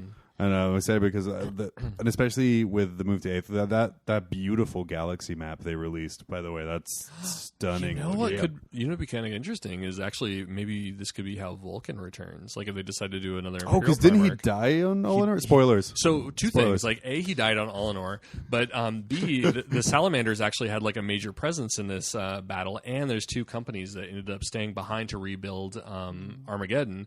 So Oh man, I didn't even think about that. yeah, Like, I just didn't clicked until just together. now. Sorry, I said spoilers after saying the spoiler. But yeah, it's that would be rad. Yeah, that would be There's a lot of history to the planet, and a lot of cool battles, and a lot more battles to come. You know what I think is kind of neat about this planet is like they really kind of set it up with. I mean, because there are all these various things. All you have to do is like throw in Eldar and Tyranid somehow, and like you have and Tau, and you have like a lot of the factions already present here. Yeah. Like everything is in such turmoil that it becomes like the campaign place for anything to happen. And I think like, maybe that is in part why like Shadow Wars is happening It's here. set Yeah, there. for sure. Yeah, For sure. and it's maybe like why I think they made reference to the story of like didn't they mention Yeah, recently they on the did. community It's campus? just like everyone's there.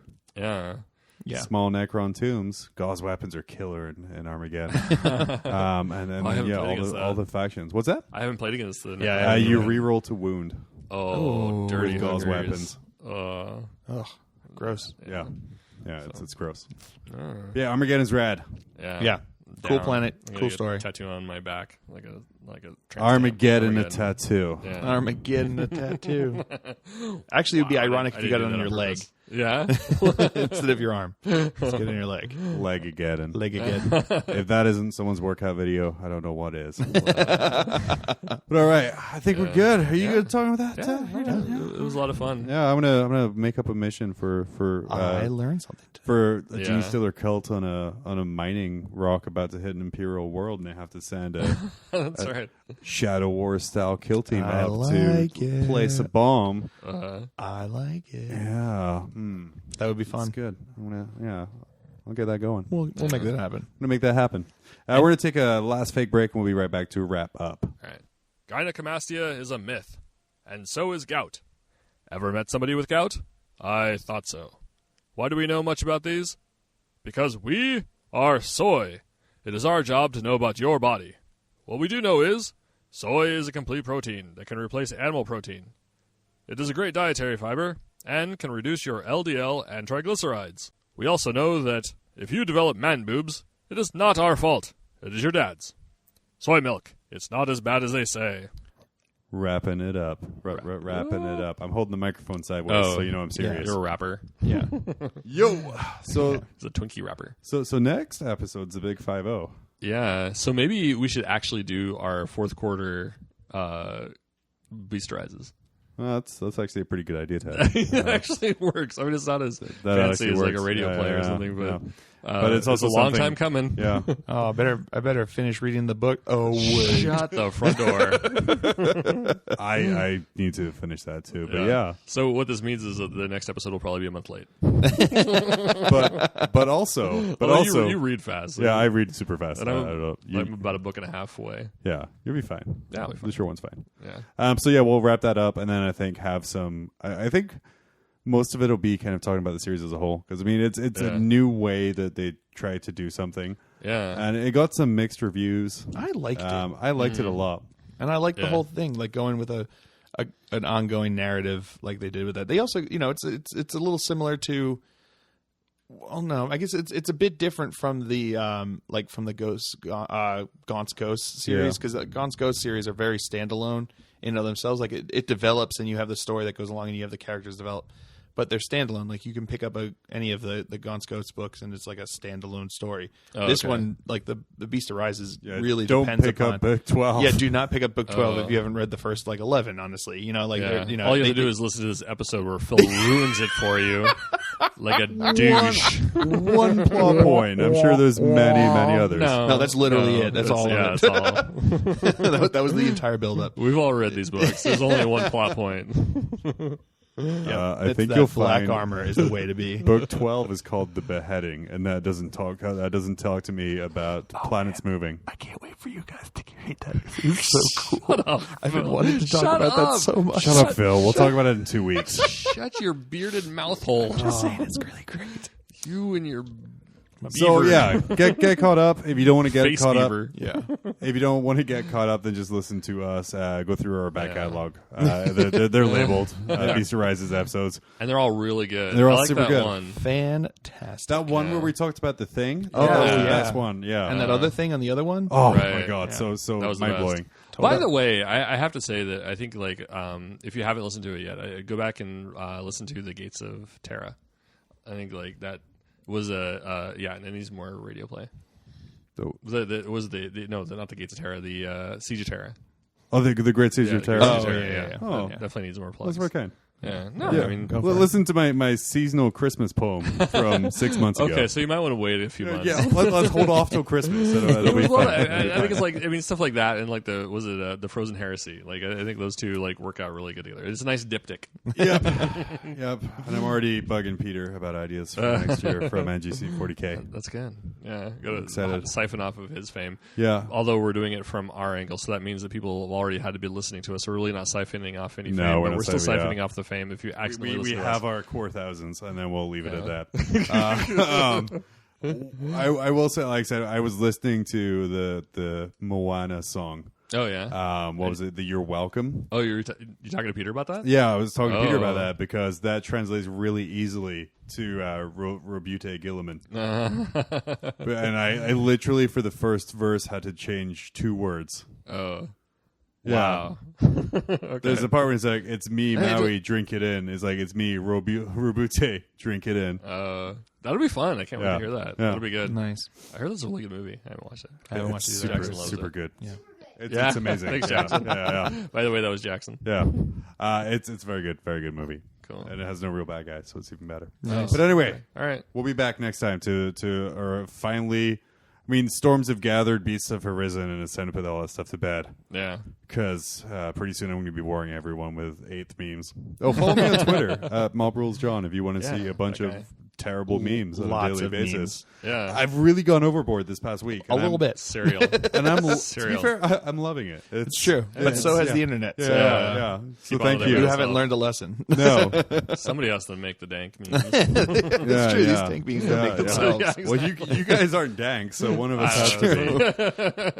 So yeah, What's the opposite of dank? I think I might Gosh, be that that. sure is nice. Yeah. yeah, nice. like the highlighting. It's called wholesome memes. Oh. Yeah, so follow me on Twitter, MobRulesJohn. Follow Ted on Twitter at BC4D, the number 4. One of these days. And follow Phil on Twitter at Glacial Geek. Yeah. Also, I guess Who watch who YouTube. does Yeah, that? or on YouTube, whatever. Yeah. YouTube probably gets more action. Phil, you're not giggity. following me on Twitter. Yes, I am. No, you're not. I saw your post. I don't know because John tags me. I've sworn I've seen your post. No? Am I wrong? Oh man, Then I need to Civil do that. War, Civil War, Civil That's War. right. I was trying to keep my numbers up and yours down. Yeah, I know. I thought so. Oh, that's right. Because I forgot to mention that last time. We But did I'm still have. ahead of you. So dang it, second white boy. Dang it. I will fix that. Thankfully, I Once have our like contest is followers over. from like 15 years ago Yeah. or whatever it was that I Yeah, banned. I'll like- fix that once our There are contest people over. that are like confused as hell when they're like, "What is this model? So Where's yeah, this surf rock? I don't get it." Ted right now 44 followers. Great job, Ted. Nice. And then Phil, Thanks, cousins. 38 followers. For this victory, Ted would like to thank his mom and his entire family for following him on Thanks, Twitter. dead mom. All 6 of them. She could still have an account. I set it up for her. Yeah. That was terrible of me. I'm sorry. And then, yeah. So, yeah, follow us all on Twitter. Watch Phil's YouTube videos, The Glacial Geek. Yeah. Every Monday, Wednesday, Friday. That you are beating me in That's true. by a landslide. I'm beating you by 1 or 2 subscribers on I YouTube. believe It's the many equivalent thousands. to the Emperor versus a Grot. Tolerating his presence until just squishing underfoot. So, Get out of your golden throne there, buddy. All right. Well, thanks a lot for joining us. Yes. See you next We'll time. see you next time. later. Bye. Bye.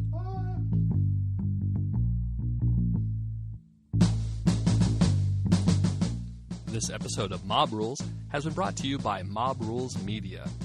Please join our Facebook group and be part of the conversation at facebook.com/MobRulesAK. You can also email us at themob@tophat-arts.com.